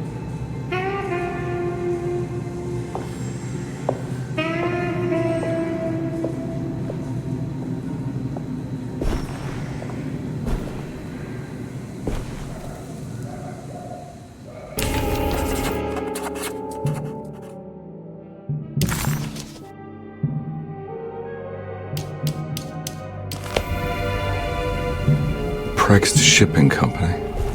According to the book in Tarawea, the Dark Man is connected to a performance that Jeremy went to somewhere in New Orleans.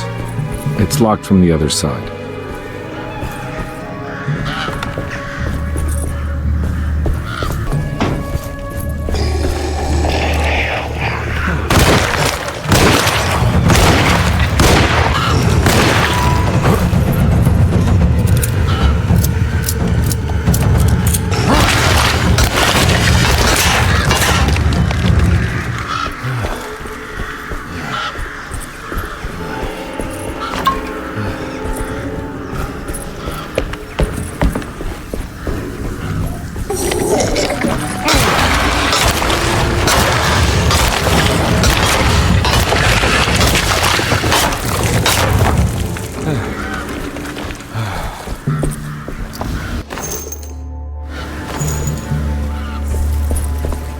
Hey.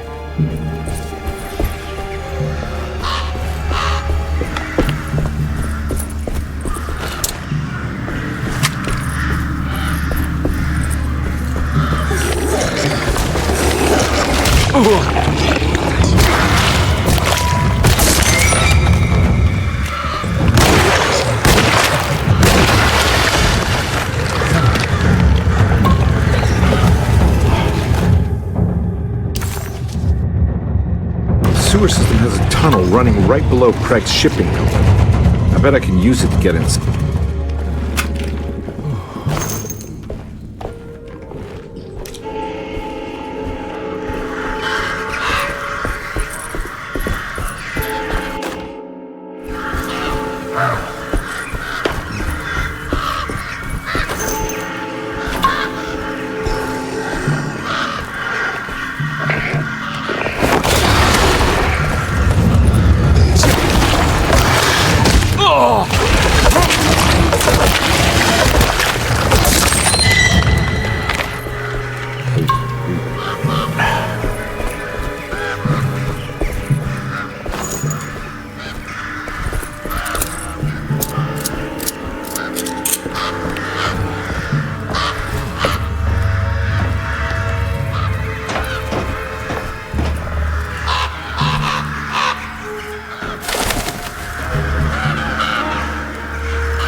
Hold up.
Inside the warehouse. The office must be upstairs.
Hey, I always wanted to try one of these.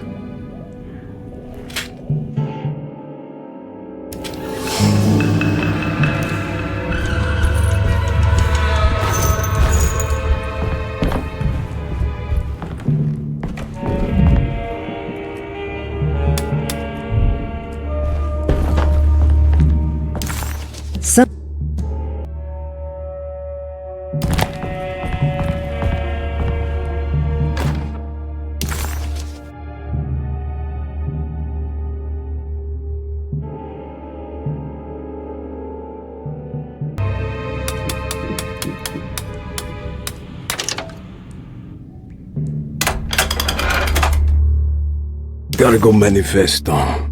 September 19th, 1892. Here we go. The address where Jeremy first encountered the Dark Man.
Looks like the fog cleared up.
You want to tell me what this is all about?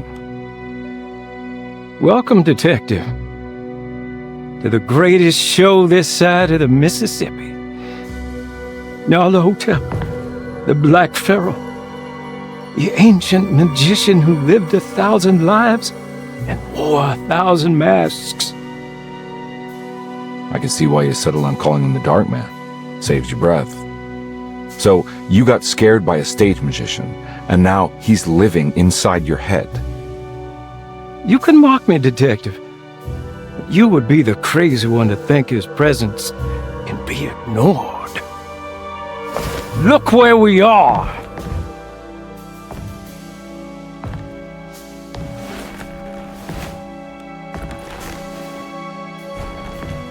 We didn't get to finish our last conversation, did we?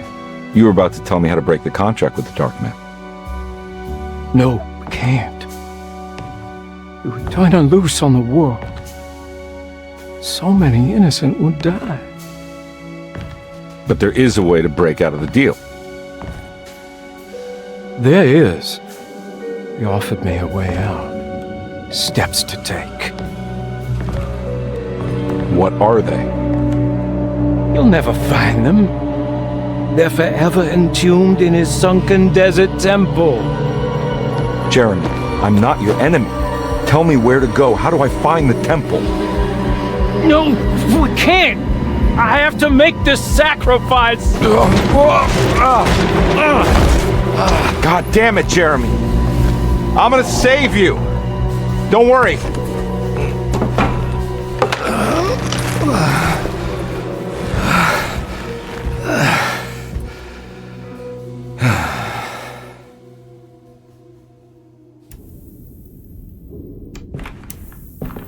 How do you save someone who doesn't want to be saved? Well, he's gonna get saved no matter what. I just need to find the temple somehow.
Oh.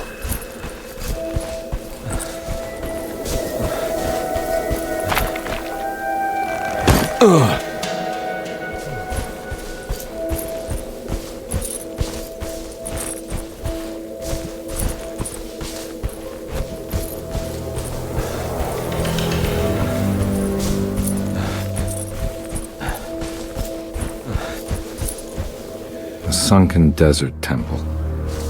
I better get down there.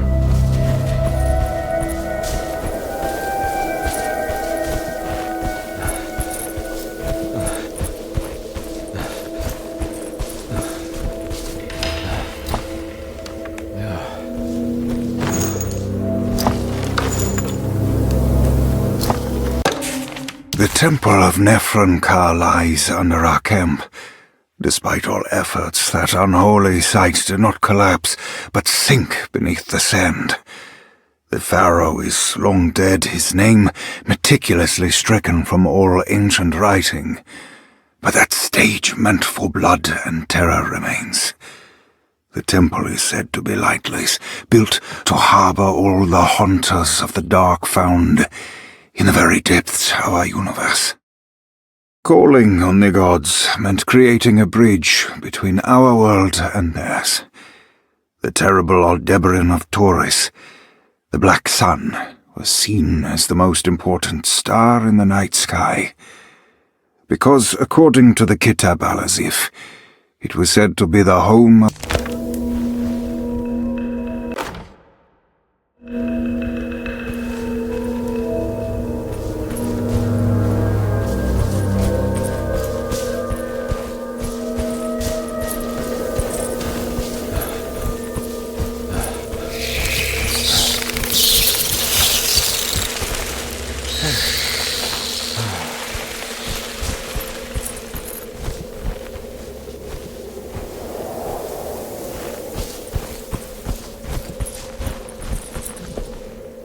Here we go.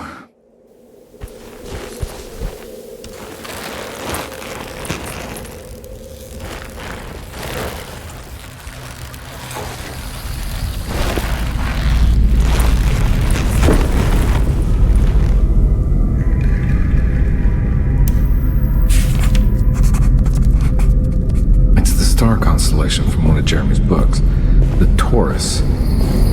I got a feeling this is it. This is where the contract is hidden. But how do I get to it?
Operation.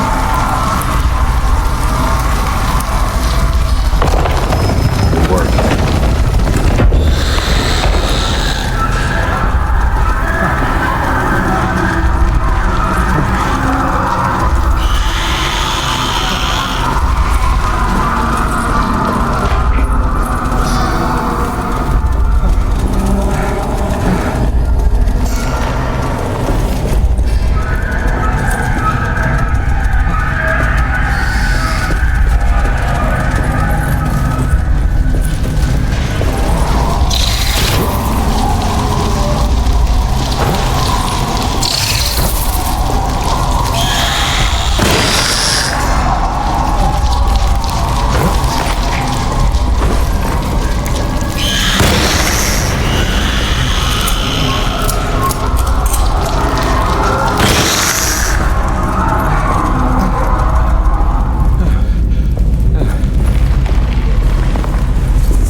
worked.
This is ready to collapse.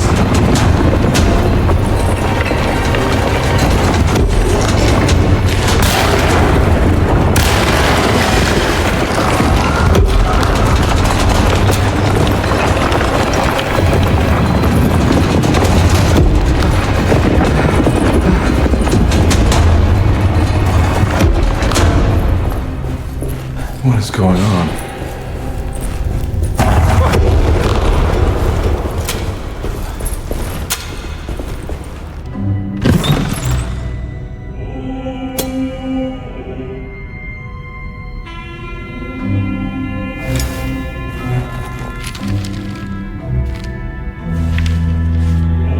Acknowledge psychological trauma, break through barriers of self-deceit, temperamental behavior. These are the Dark Man's terms. The contract. Huh?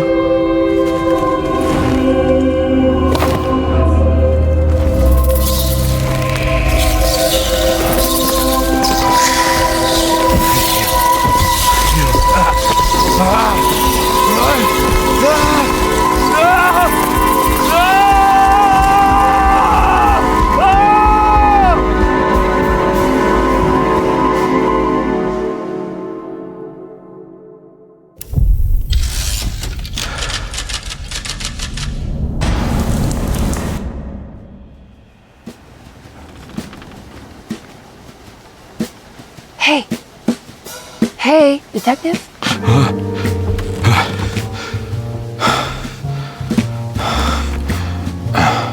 What are you doing? Oh, I found something. Great. Was it alcohol? God, no, I just got the wind knocked out of me. I think I know how to break the contract with the Dark Man. What exactly does that mean? Everything going back to normal. All right. I found some more information on Dorsetto and the patients. There are some seriously strange things going on here. I'm pretty sure 2 of the patients are dead and maybe even the clerk. Oh, yeah. I kind of just gave up on worrying about that. Well, just keep your eyes open, I suppose. What were you doing again? Jeremy made a pact with the Dark Man to keep all the madness locked inside Dorsetto. All right. I'm gonna break it. I just have to... Where is it? Where's the talisman? It's around your neck? I worry, Detective. Don't, I'm fine. I worry that you're not much help on this case. At least you're a good distraction. Trust me. You're getting your money's worth. At this rate, I'm an absolute bargain.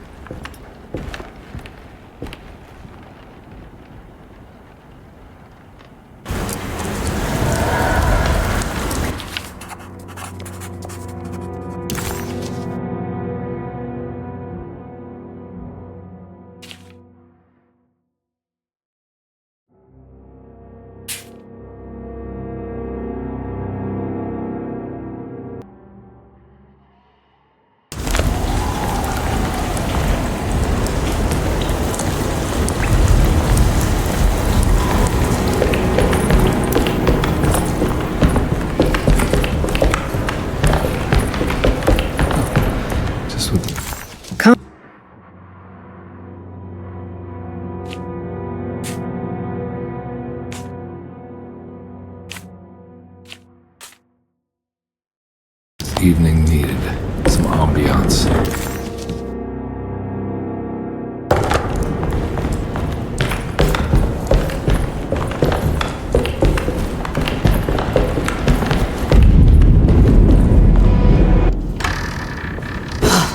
Got to be around here somewhere. He wouldn't leave this house. I don't know what to think anymore. You run into that detective fella? Who is he? Can he be trusted? I think he one of the good guys. Well, you know, like us. Will he be all right with her coming? Praise the mother. He don't need to know about all that.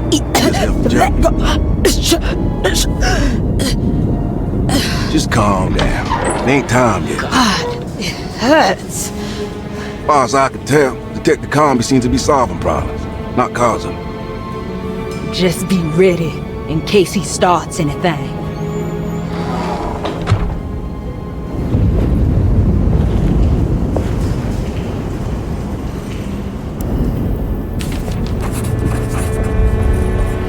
The two or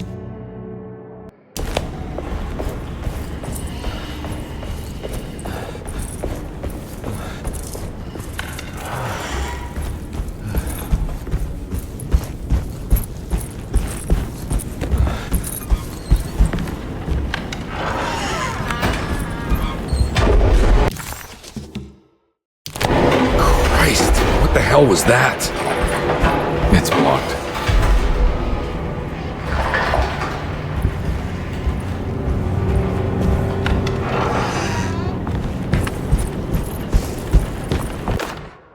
Lunacy and the Astarte Artist Colony, a monograph by Yael Klein.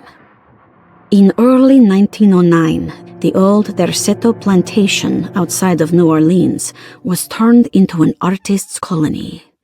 3 famous European artists rented the house and the surrounding land from the owner, the Ledoux family. The colony was chiefly run by Sebastian Cortez, who was playfully dubbed the captain by his collaborators, William Arges and Heinrich Kassel. The colony existed for 6 years, until one day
There must be a spare key to Dr. Gray's office in here somewhere.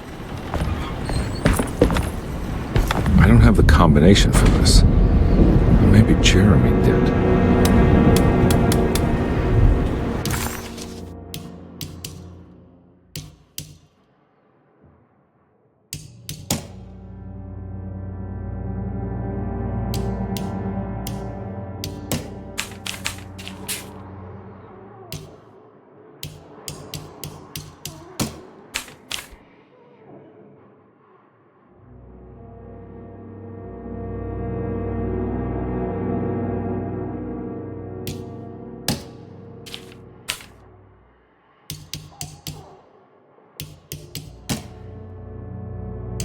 Alright, time to get Jeremy out of that contract so we can get the hell out of here. Something tells me I'm gonna have to put my talisman to use.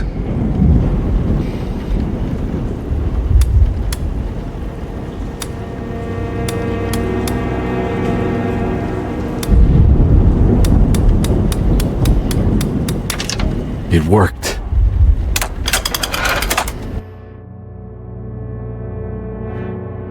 The last guest in the empty room suffered from severe maladaptation.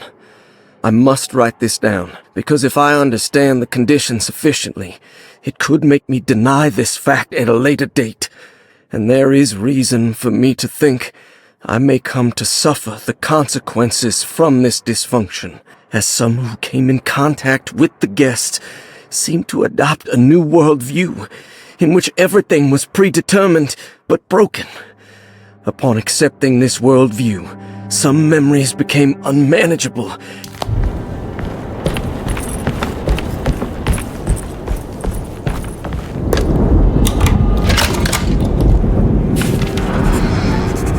Dr. Gray's office, all to myself. Let's see if we can figure this guy out.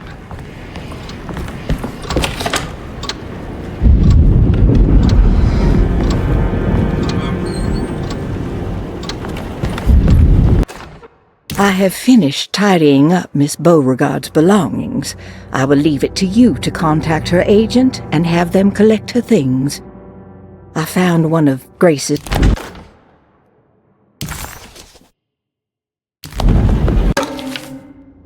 This is where McCarthy has hidden my favorite young.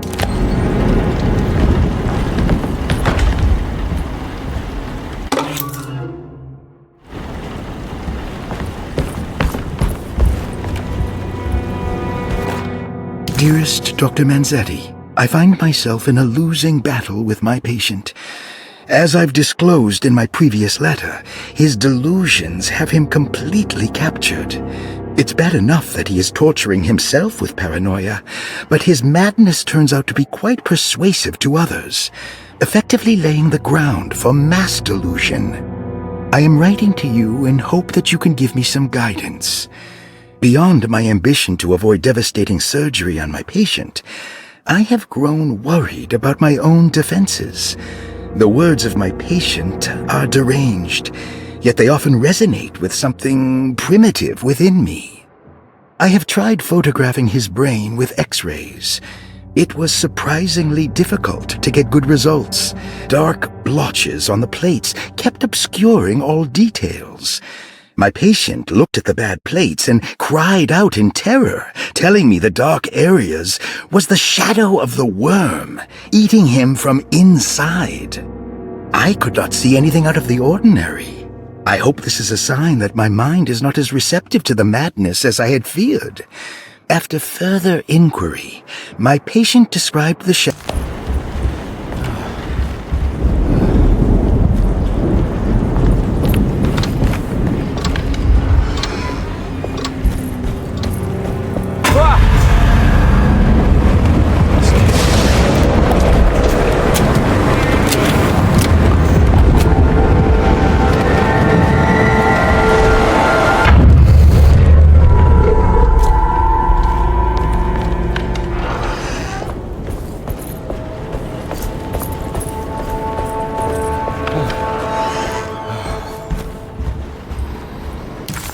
Dr. Gray was somehow mixed up in this business with...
I need the key.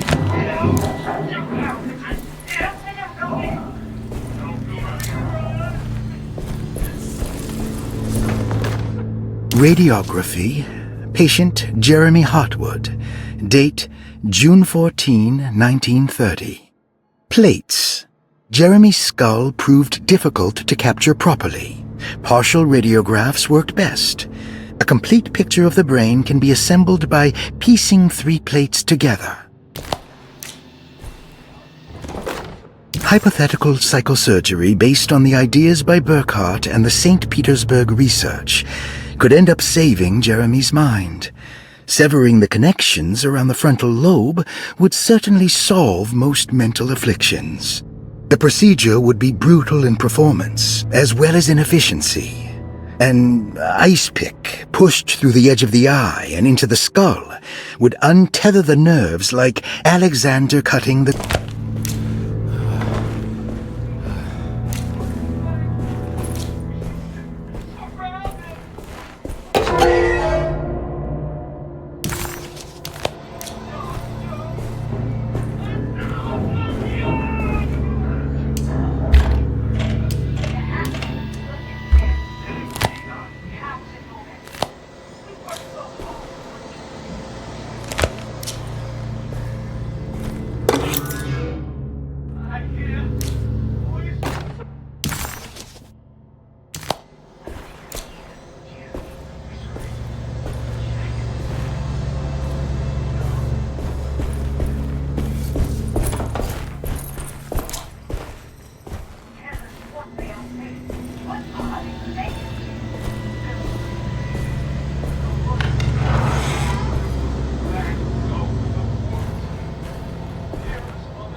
Don't mind if I do.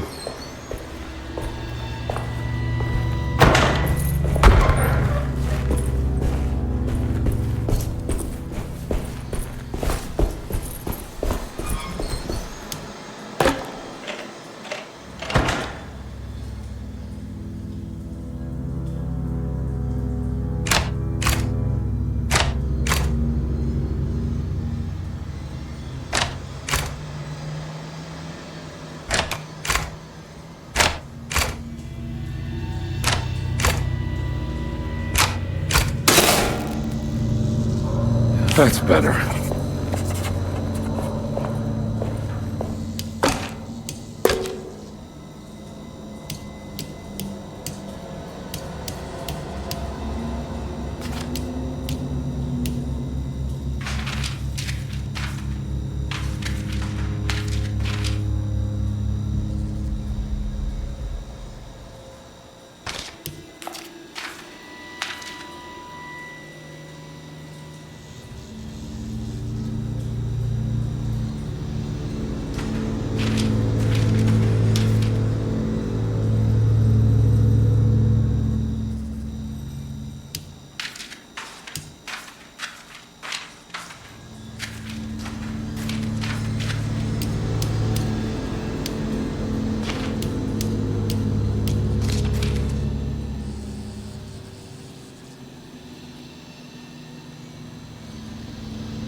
Doc.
Why does this keep happening? What am I supposed to do?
And we're back here. Well, perfect time to have a look around this place.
Jeremy? I need help! Wait.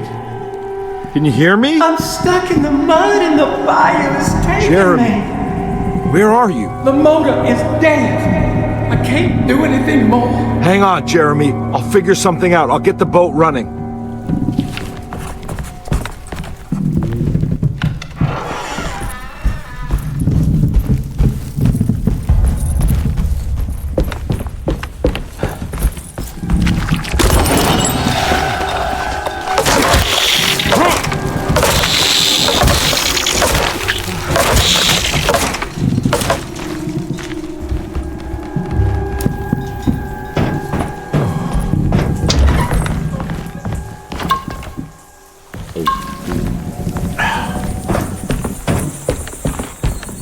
The boat's wedged itself right into the bayou. If I get the motor started, I could try reversing back into the river.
The winch is powered by electricity. I need to find a way to turn it on before I can use it.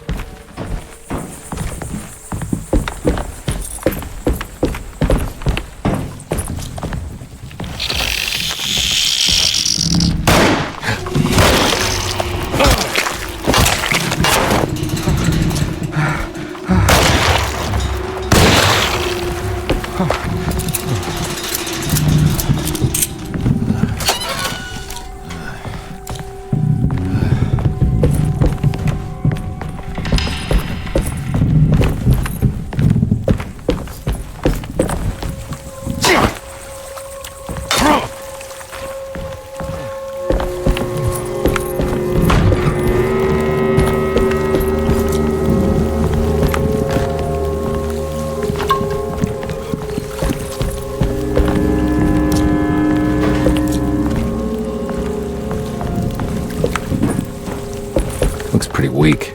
I just need something to break it.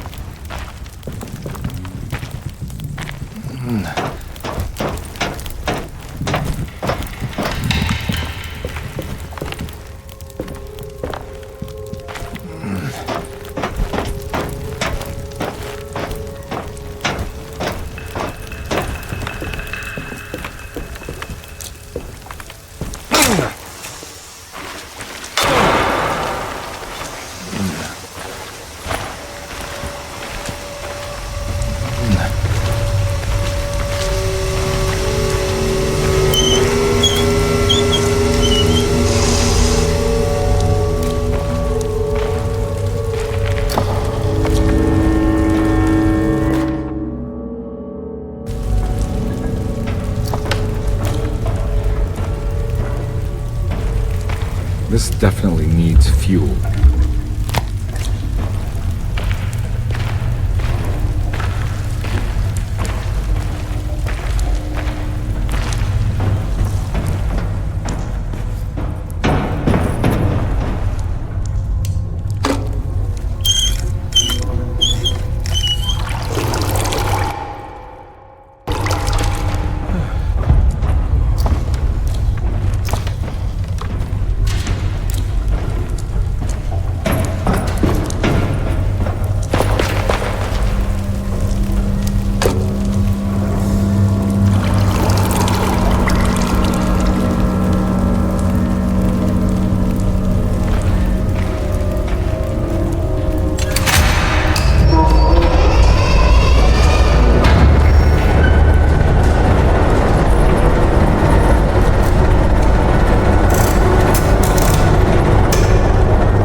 all out of bullets.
Years ago, Frederic needed me to die.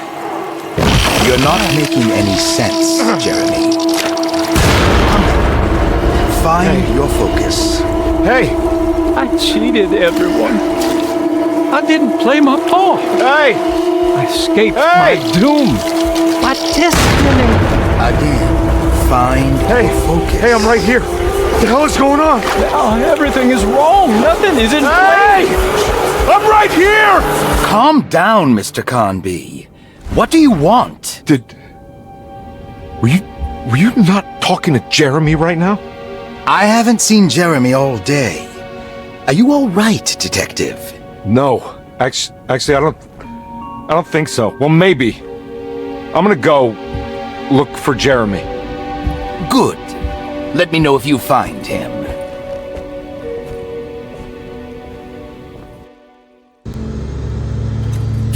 That was Jeremy's self-deceit, a steamboat stuck in the mud? I'm not gonna pretend.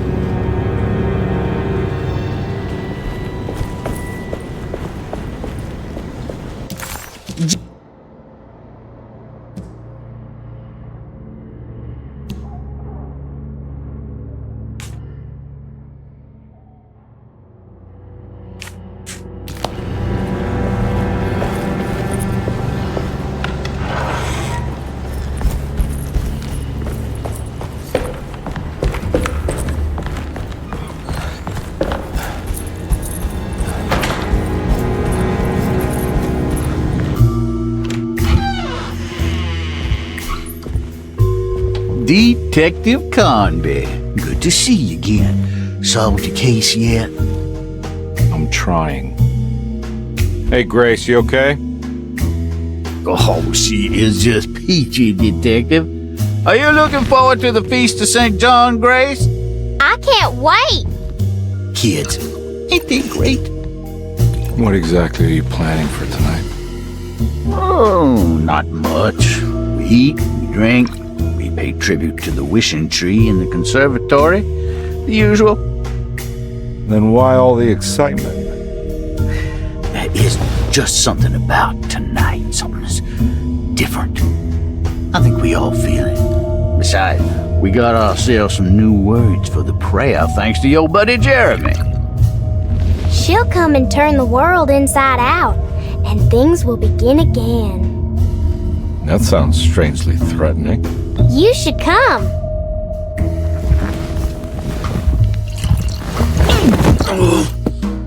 God damn it, Grace. Stay put for once.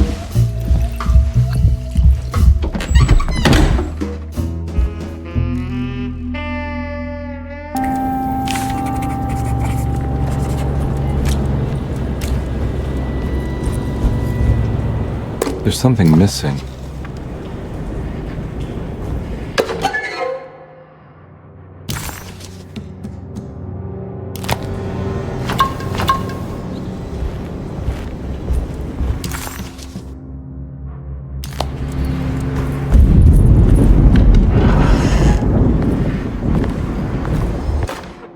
Jeremy knew that the only one who could help him now was the guest in room number 3.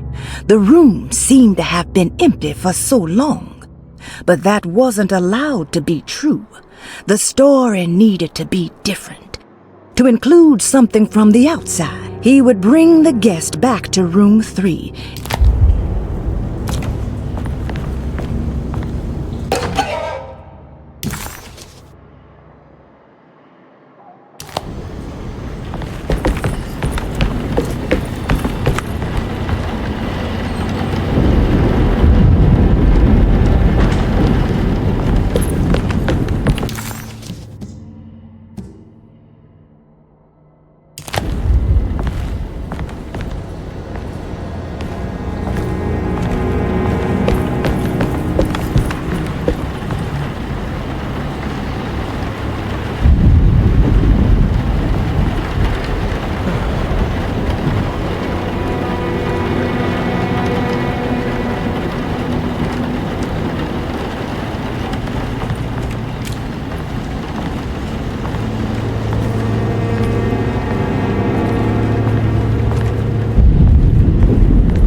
Better hold on to these.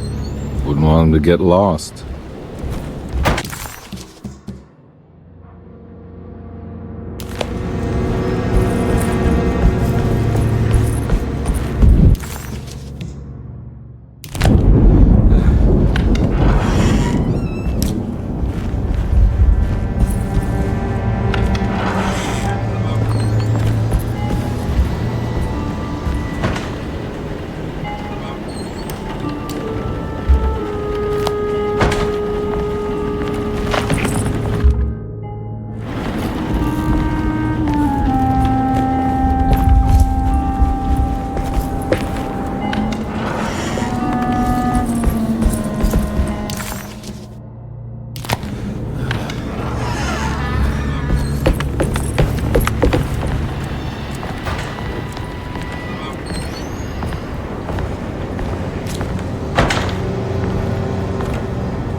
surprisingly neat.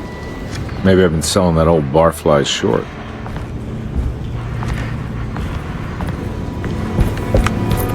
Looks like McCarthy has something hidden inside.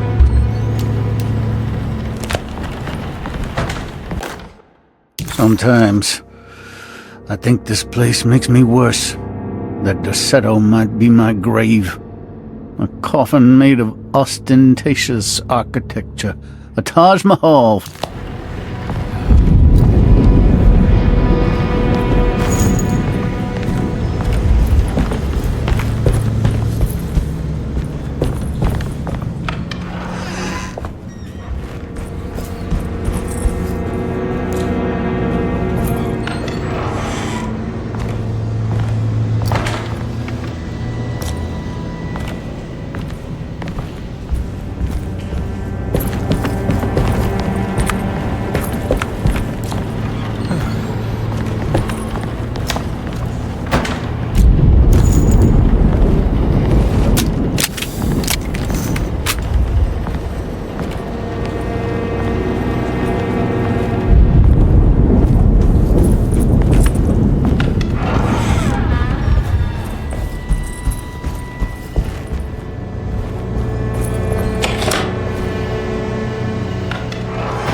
This is my room.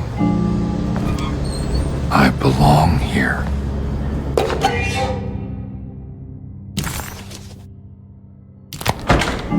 I recognize this view.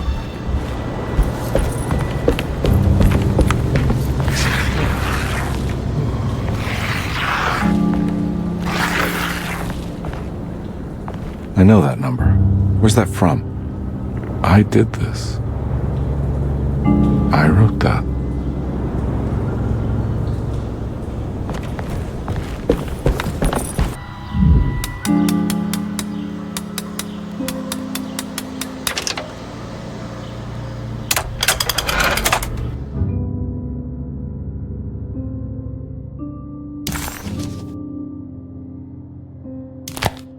Detective, I have made many discoveries in my case.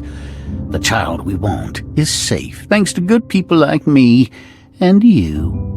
We're so similar, but you don't see all the things I do.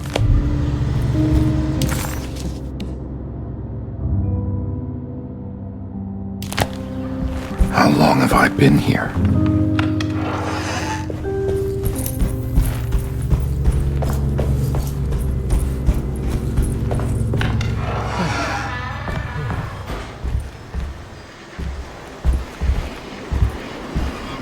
Looks like McCarthy has something hidden inside.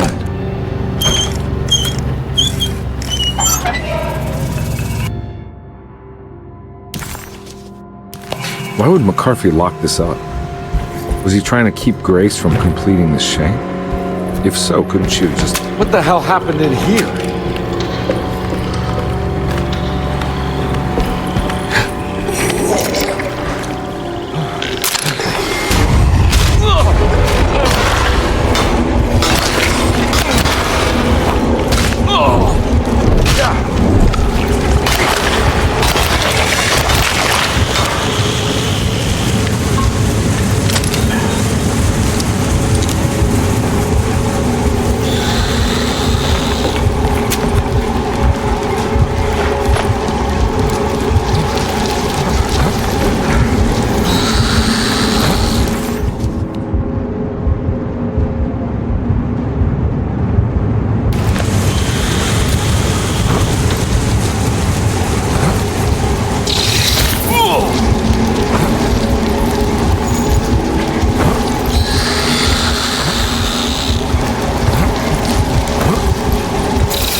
This looks familiar. How am I back at the office? Jeremy's never been here.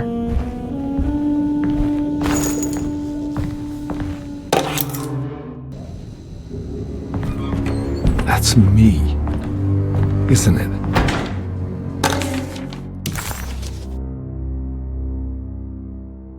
How long had it been since I drowned myself in drink and depression? It had all felt so peaceful, slipping away into oblivion. A welcoming voice wrapped around my mind like a heavy blanket. It turned off suddenly as I woke up from the sound of my office door closing shut. A messenger had left a telegram from Mrs. Saunders. She had a lead on where to find her husband and her kidnapped daughter.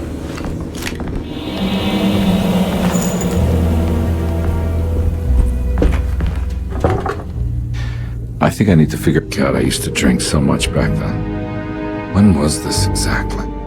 What case was I working?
I remember this case.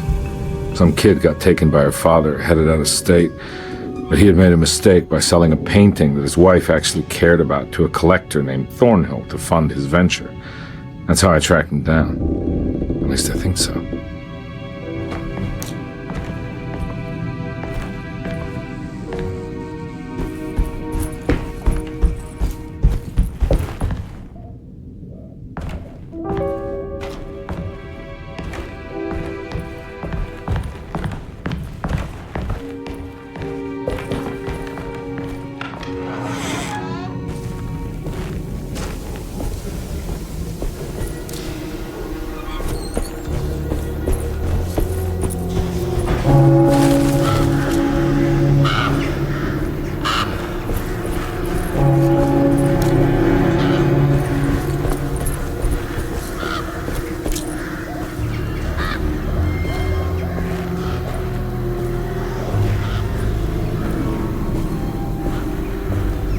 Thornhill wasn't a bad man, but he had principles keeping him from handing out information about his deals. So he needed some convincing.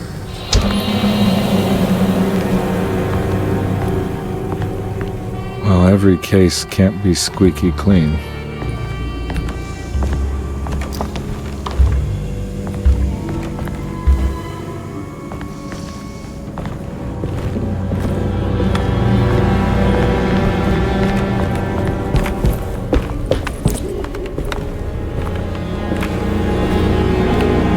Saunders had sold a valuable painting to Thornhill, hoping the money would carry him to wherever he was going. The painting, now leaning on an easel in Thornhill's bedroom, had a certain mesmerizing gloom that seemed to call out to me, telling me I was needed for something important. I felt myself falling into the painting, only being brought back by Thornhill, thrusting an address to a Hotel St. George into my hand and asking me to get the hell out.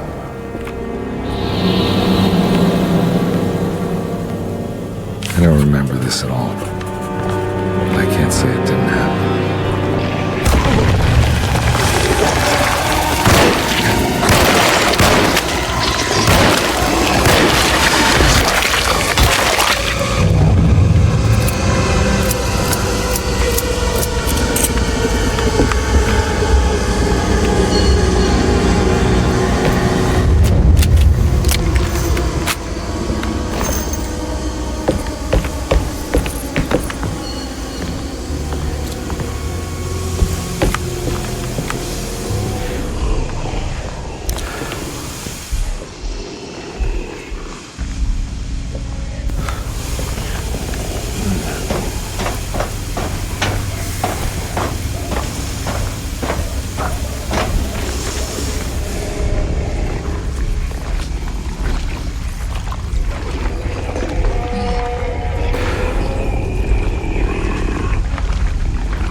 go that way.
On my way to the hotel, the Morton gang caught up with me. I owed them money, a lot of it. I can't remember what for, probably some dumb gambling debt growing in size for each payment missed. I punched one of them out, and I sent the others packing. Just...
I found him. In the hotel ledger, I recognized the handwriting of the signature, Ted Stryker.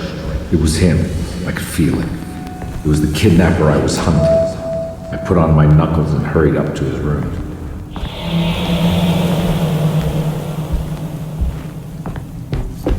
Something about that name, Ted Stryker, rings a bell.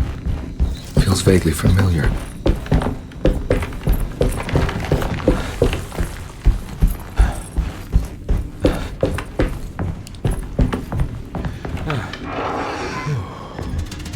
I recognize this room, but I didn't catch up with them here. I must have followed them.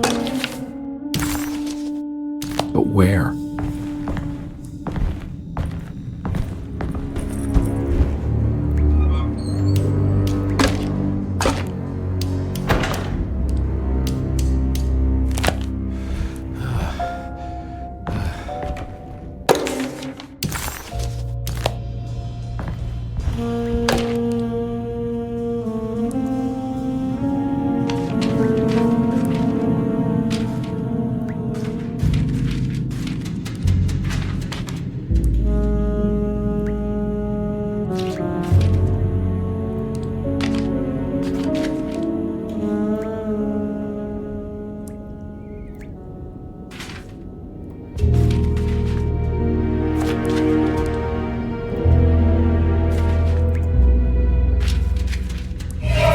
That's right, he was running away, ditching his old life and marriage in New Orleans to find something better in Tallahassee. And he took his daughter with him against the will of the mother. That's why she hired me. But I stopped him. I caught up with him at the Pearl River Bridge.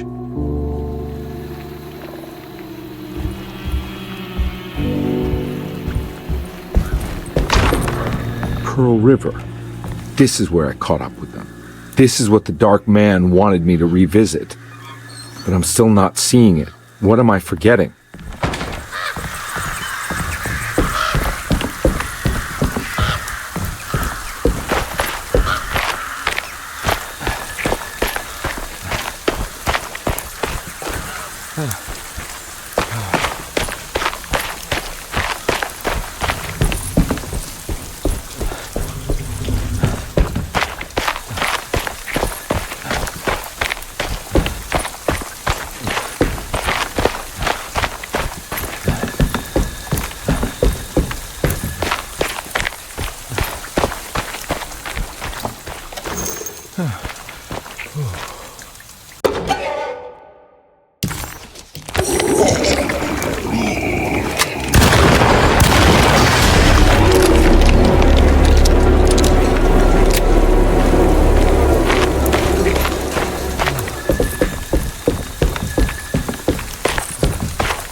I can't believe I didn't recognize you.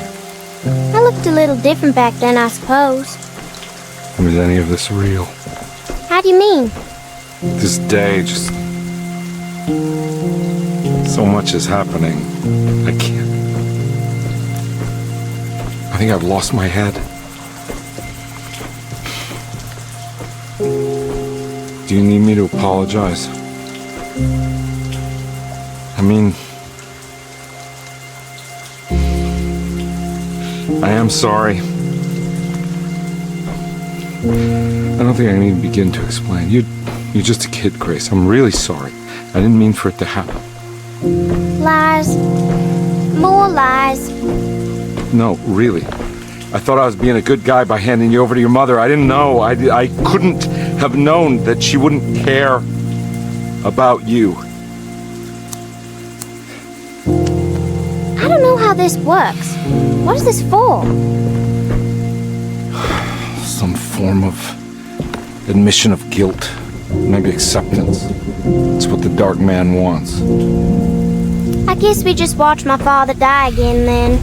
You think he's alive? I know he is. He's down there, scared that he won't be able to get out. That he will drown with his daughter again. What are you saying? We gotta save him. We? Do it yourself. I'm down there with him, remember?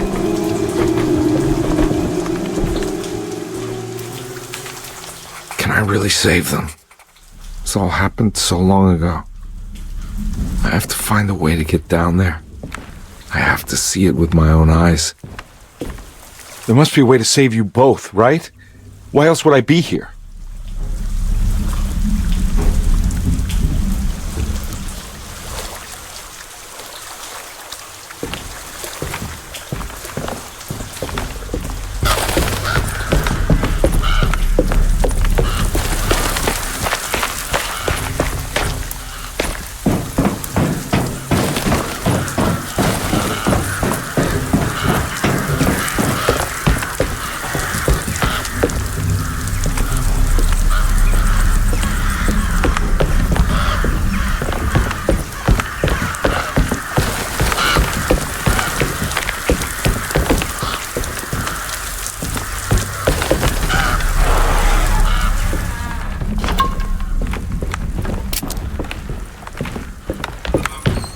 This must be where the bridge is operated.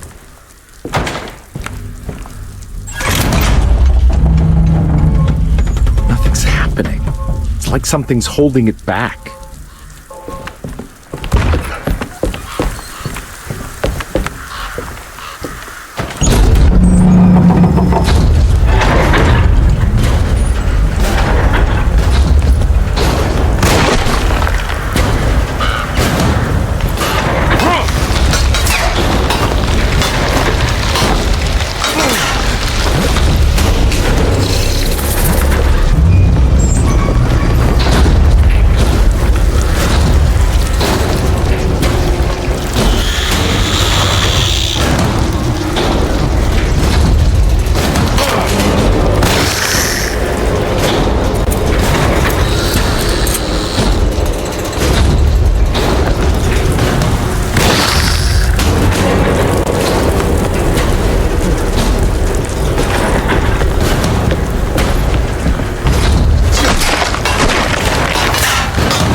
Be able to pilot the boat onto the bridge now.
Carnby, are you okay?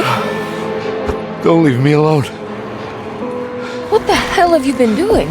What's going on here? Look at this mess! I'm sorry, Mrs. Thompson. Don't make me kick you out of this house! Now get out!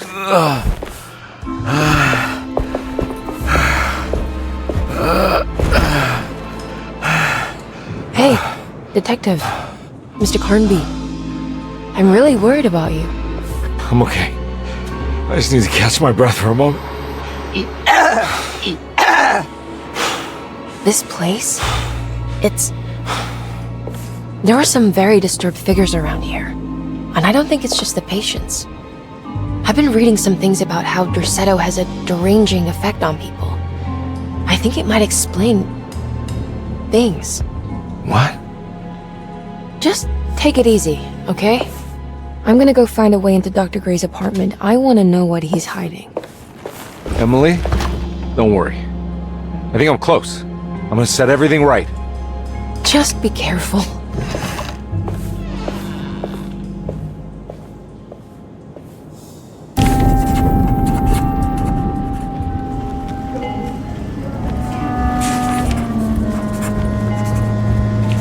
Carnby.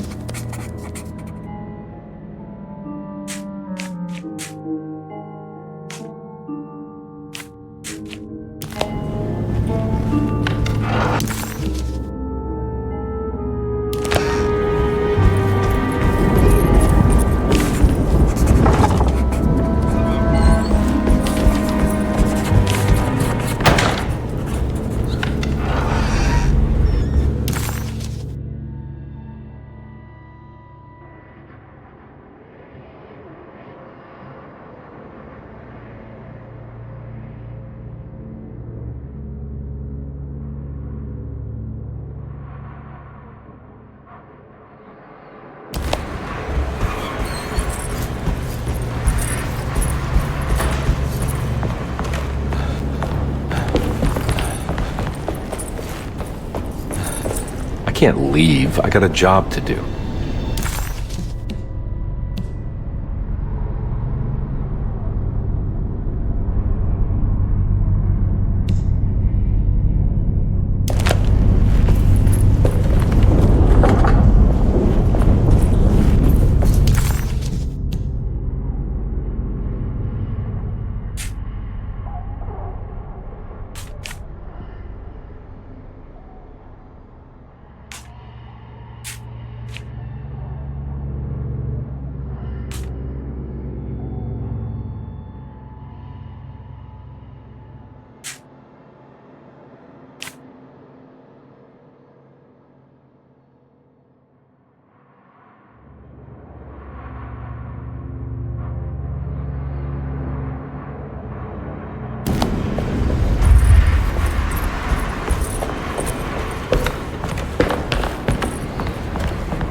Detective, am I glad to see you. Lock the door, will you?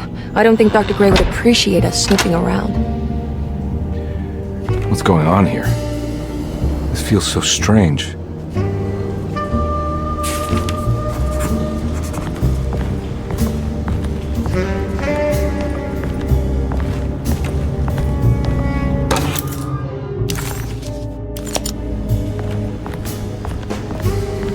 Have you found anything? What? Yeah, I've seen some things. Okay, let me know if there is anything you want to talk about.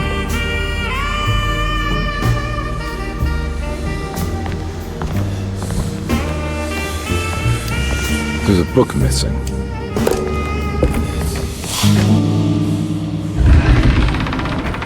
What did you do? I was just rearranging the books. Well, come on, let's check it out.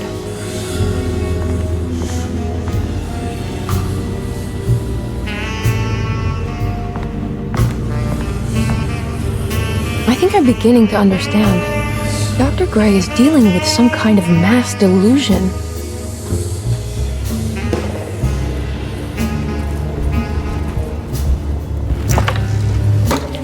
Good to finally meet you, Mr. Hartwood. I'm here on the behalf of your brother Philip. You were expecting me, weren't you? Yes, you're from Derceto, no? That's right. I just wanted to ask you a few questions to see if there is anything I can do to help you and your family. Okay. I understand you're full of imagination. You make up a lot of things. I suppose. And you obsess over them, blurring reality and fiction. Sometimes. Do you want to tell me about the Dark Man? No, I don't.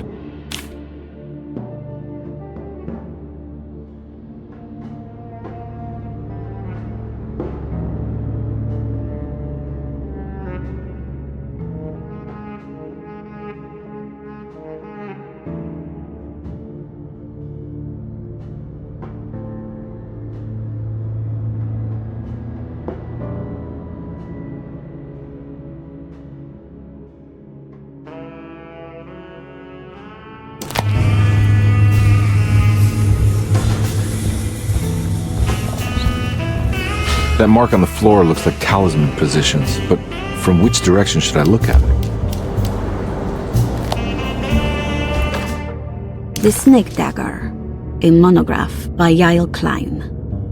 In Ludwig Prin's book on pagan rituals called The Mystery of the Grave, as translated by Nicholas Vachy, there are several references to a sacrificial dagger called the Snake Dagger. It has long been thought of as a poor translation of the original text, that it would be more appropriate with worm dagger from the Latin vermis cultrum.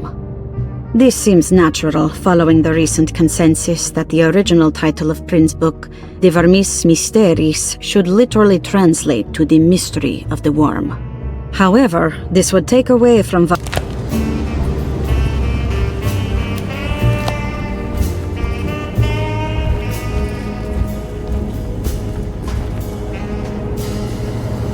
What were you saying about mass delusion?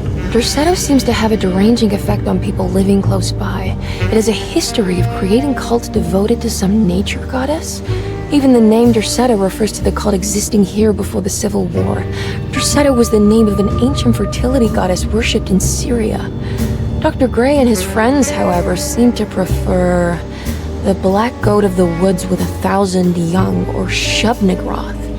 And that name can only have come from my uncle's twisted mind.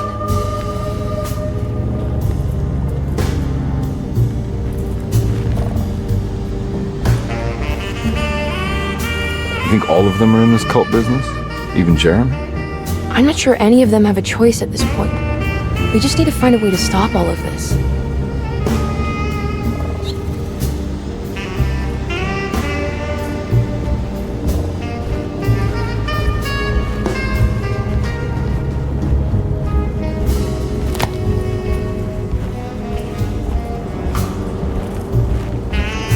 I've been so busy trying to free your uncle from the promise he made to the Dark Man, I guess I kind of just let everything else go. Don't worry, Detective. I feel like we're close. I'm sure Jeremy will turn up. If he is part of the cult, he wouldn't want to miss the Feast of St. John. I just need enough information to make him see the truth. I hope you're right, but I doubt he'll show up. Not as long as the Dark Man's got him hiding.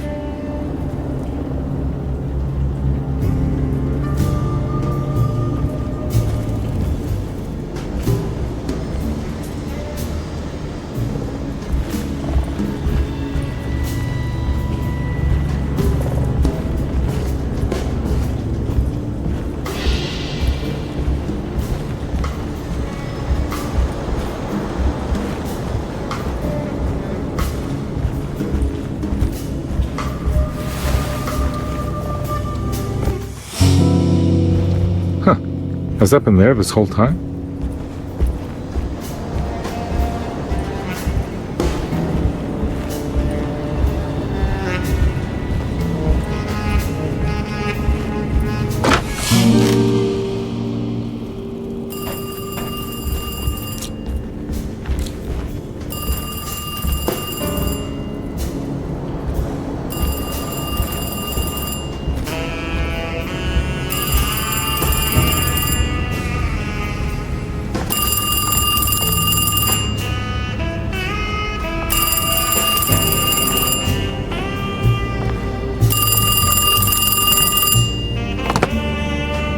Hello? Detective Carnby? Who is this? Jeremy? Jeremy is with the Dark Man. You can't save him. Well, I've done everything he wanted so far, and there's just one more thing on the list. I expect him to keep his promise and return Jeremy unharmed. Get out, Detective. While you still can.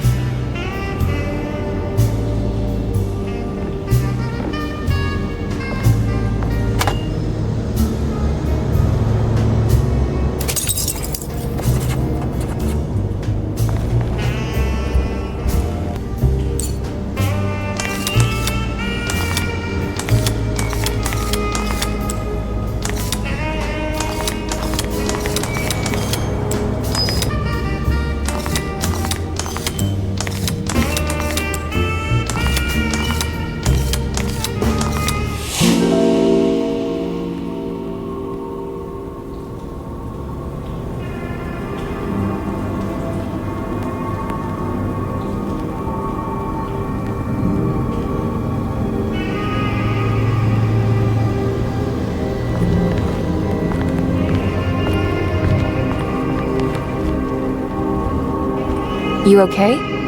You look a little frazzled. Just stupid telephone. I know. I tried calling the police earlier. The telephone is completely dead. It's not... Yeah, no, the telephone isn't working.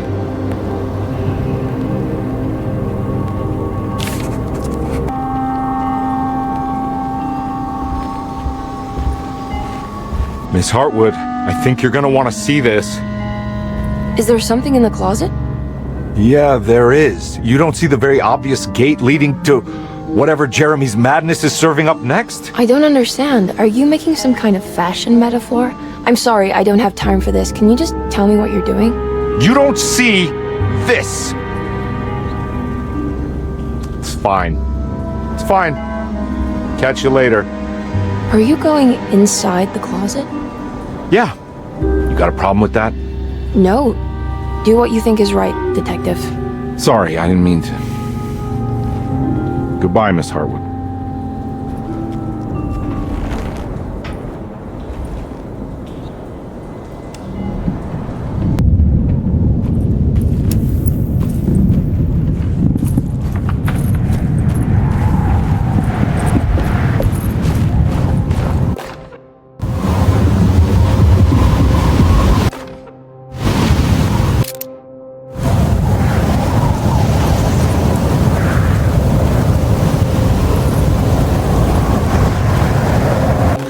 Found the ancient stellarium perched on a cliff facing the Arctic Ocean after a day of sailing due north of the Eskimo encampment. Jacob van Oostad was our most keen member of the expedition. He had been chasing down the source of a peculiar type of crystallized metal present in several sacred items among the natives on the northeast coast of Greenland. The site was a remarkable find for any explorer, and we were all enraptured in our search for enlightenment and meaning. The surviving architecture seemed almost unearthly in origin and astonishingly sophisticated. The metal Jacob was searching for was abundant, almost ubiquitous. We were so taken by our find that we were surprised by the sun falling below the horizon. As we quickly picked up our gear, ready to head back to our camp, Jacob van Oostad declared that he wanted to stay. He was adamant.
What are you doing here? What is this place? Turn back, detective. You're not wanted here. Whoa, take it easy. I'm not your enemy. Oh, you're wrong, detective. You're wrong.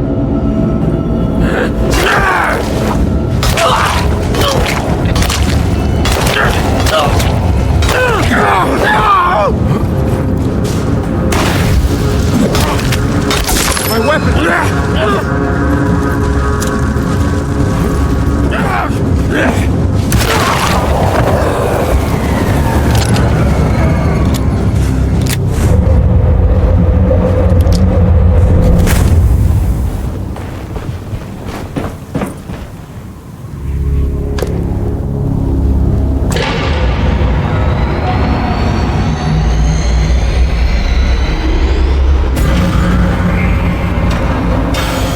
Of course, the Taurus. I figured you wouldn't want your stars aligned, Jeremy, or maybe that is what you need to temper that mania of yours.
God's sake, stay dead, will you?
Everything! Aren't you happy? Stupid charlatan! What more do you want from me? You want me to lose my mind? Oh, my Lord! Doctor! Baptiste!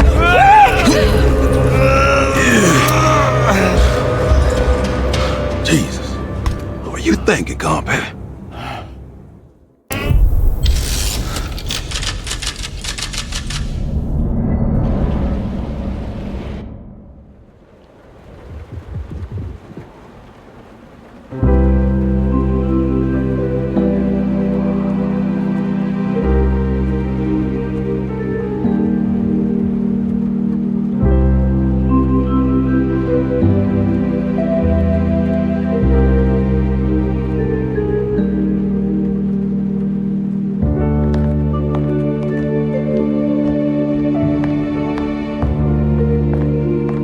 You awake? You are awake. Mr. Conby's up. Hey, buddy! I thought you'd be knocked out for the rest of the night. Come on out and join us, will you? I'll save you some gumbo. Good to have you back. You gave us all a good scare. What happened? You had a psychological breakdown. Sorry for manhandling you, but you're being violent. You stabbed Jeremy and then punched Dr. Gray. Are they okay? Jeremy's a little strange, but everything's back to normal. Really? All thanks to you, combat. You want to try standing up?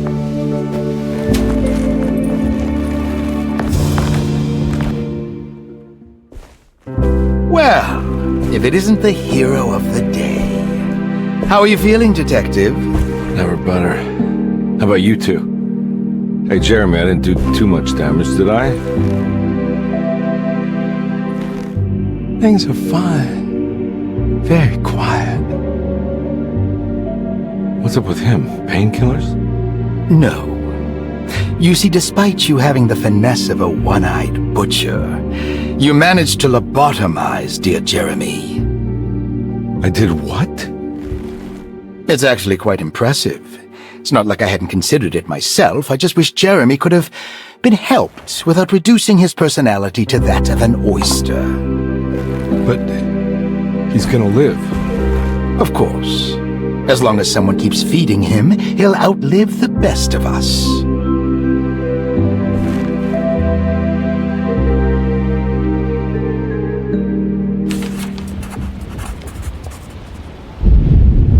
Does Emily know about Jeremy's condition? Yes. She seems to be handling it quite well under the circumstances.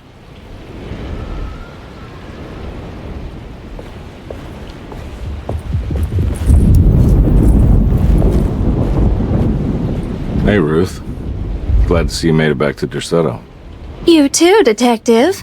Make sure to stay for the festivities. It's no Mardi Gras, but it ain't bad.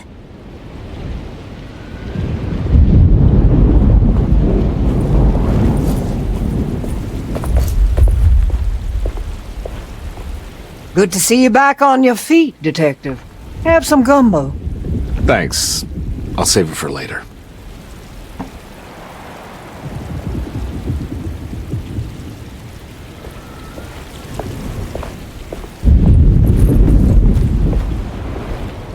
What are you looking for? Just keeping an eye out for the storm. Radio says it could be a wild one.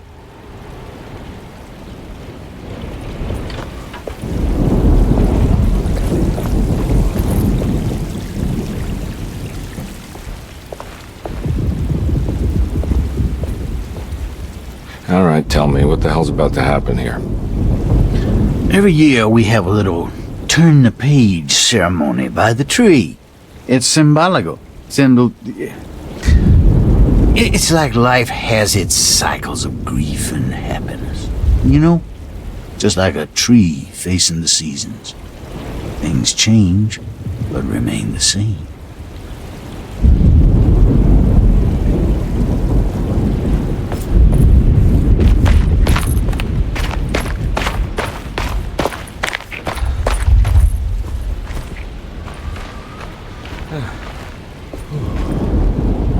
Hey, kid. What are you up to? Preparing for the ceremony. I don't want to disappoint Mother.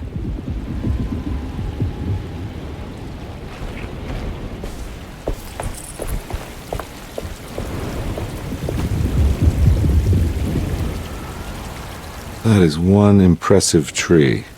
More impressive than you could ever imagine.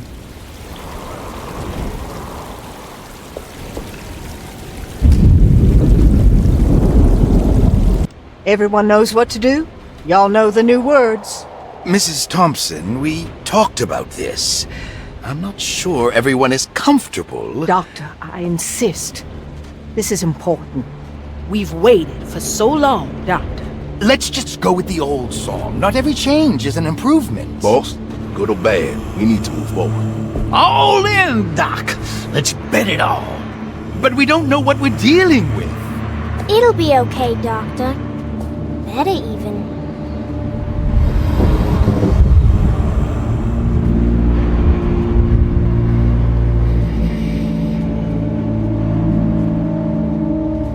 Ever their praises and abundance to the black goat of the woods. Hear us, Mother. Take pity on us. Take pity on us. Ever their praises and abundance to the black goat of the woods. On us. Hear us, Mother, and take pity on us. Take pity on us.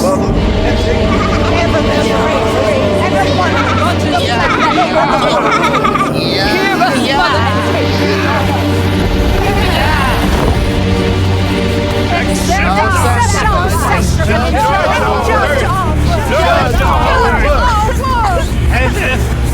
Stop! Are you crazy? This here's what needs to happen, Carpet. Grace! Stop! Stop! Shoot the ground! Shoot the ground!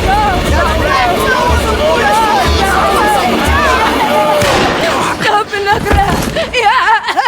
Stop in the ground! Get my uncle out of here! Jeremy, come with me! Get over here! Jeremy, come with me! Jeremy, come here! No! There has to be a doctor blood!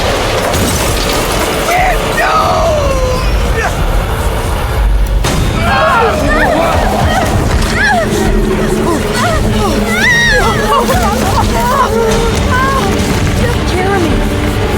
Come on.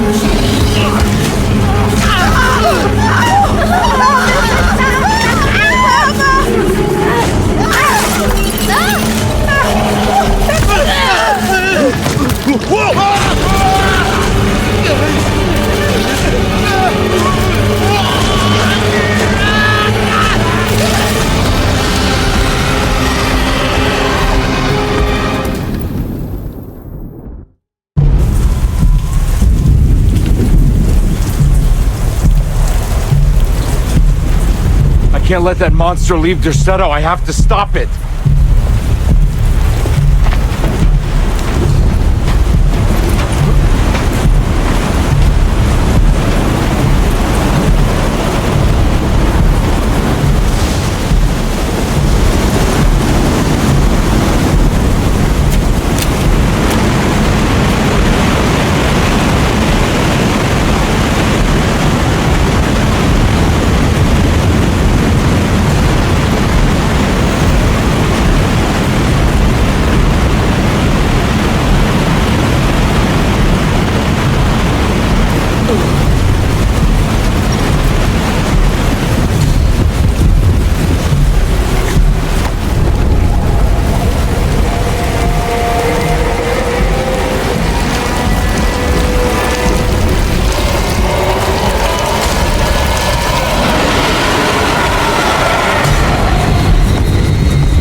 Detective! Oh, what the hell was that?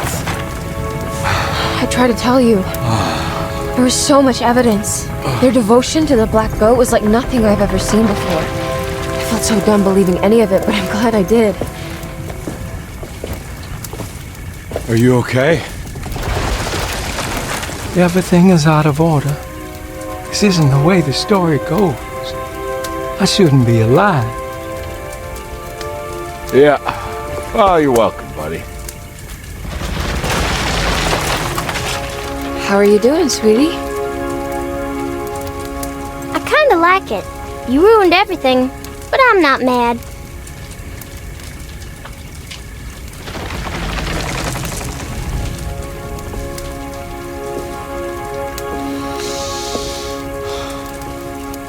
All right, you ready to head back to New Orleans?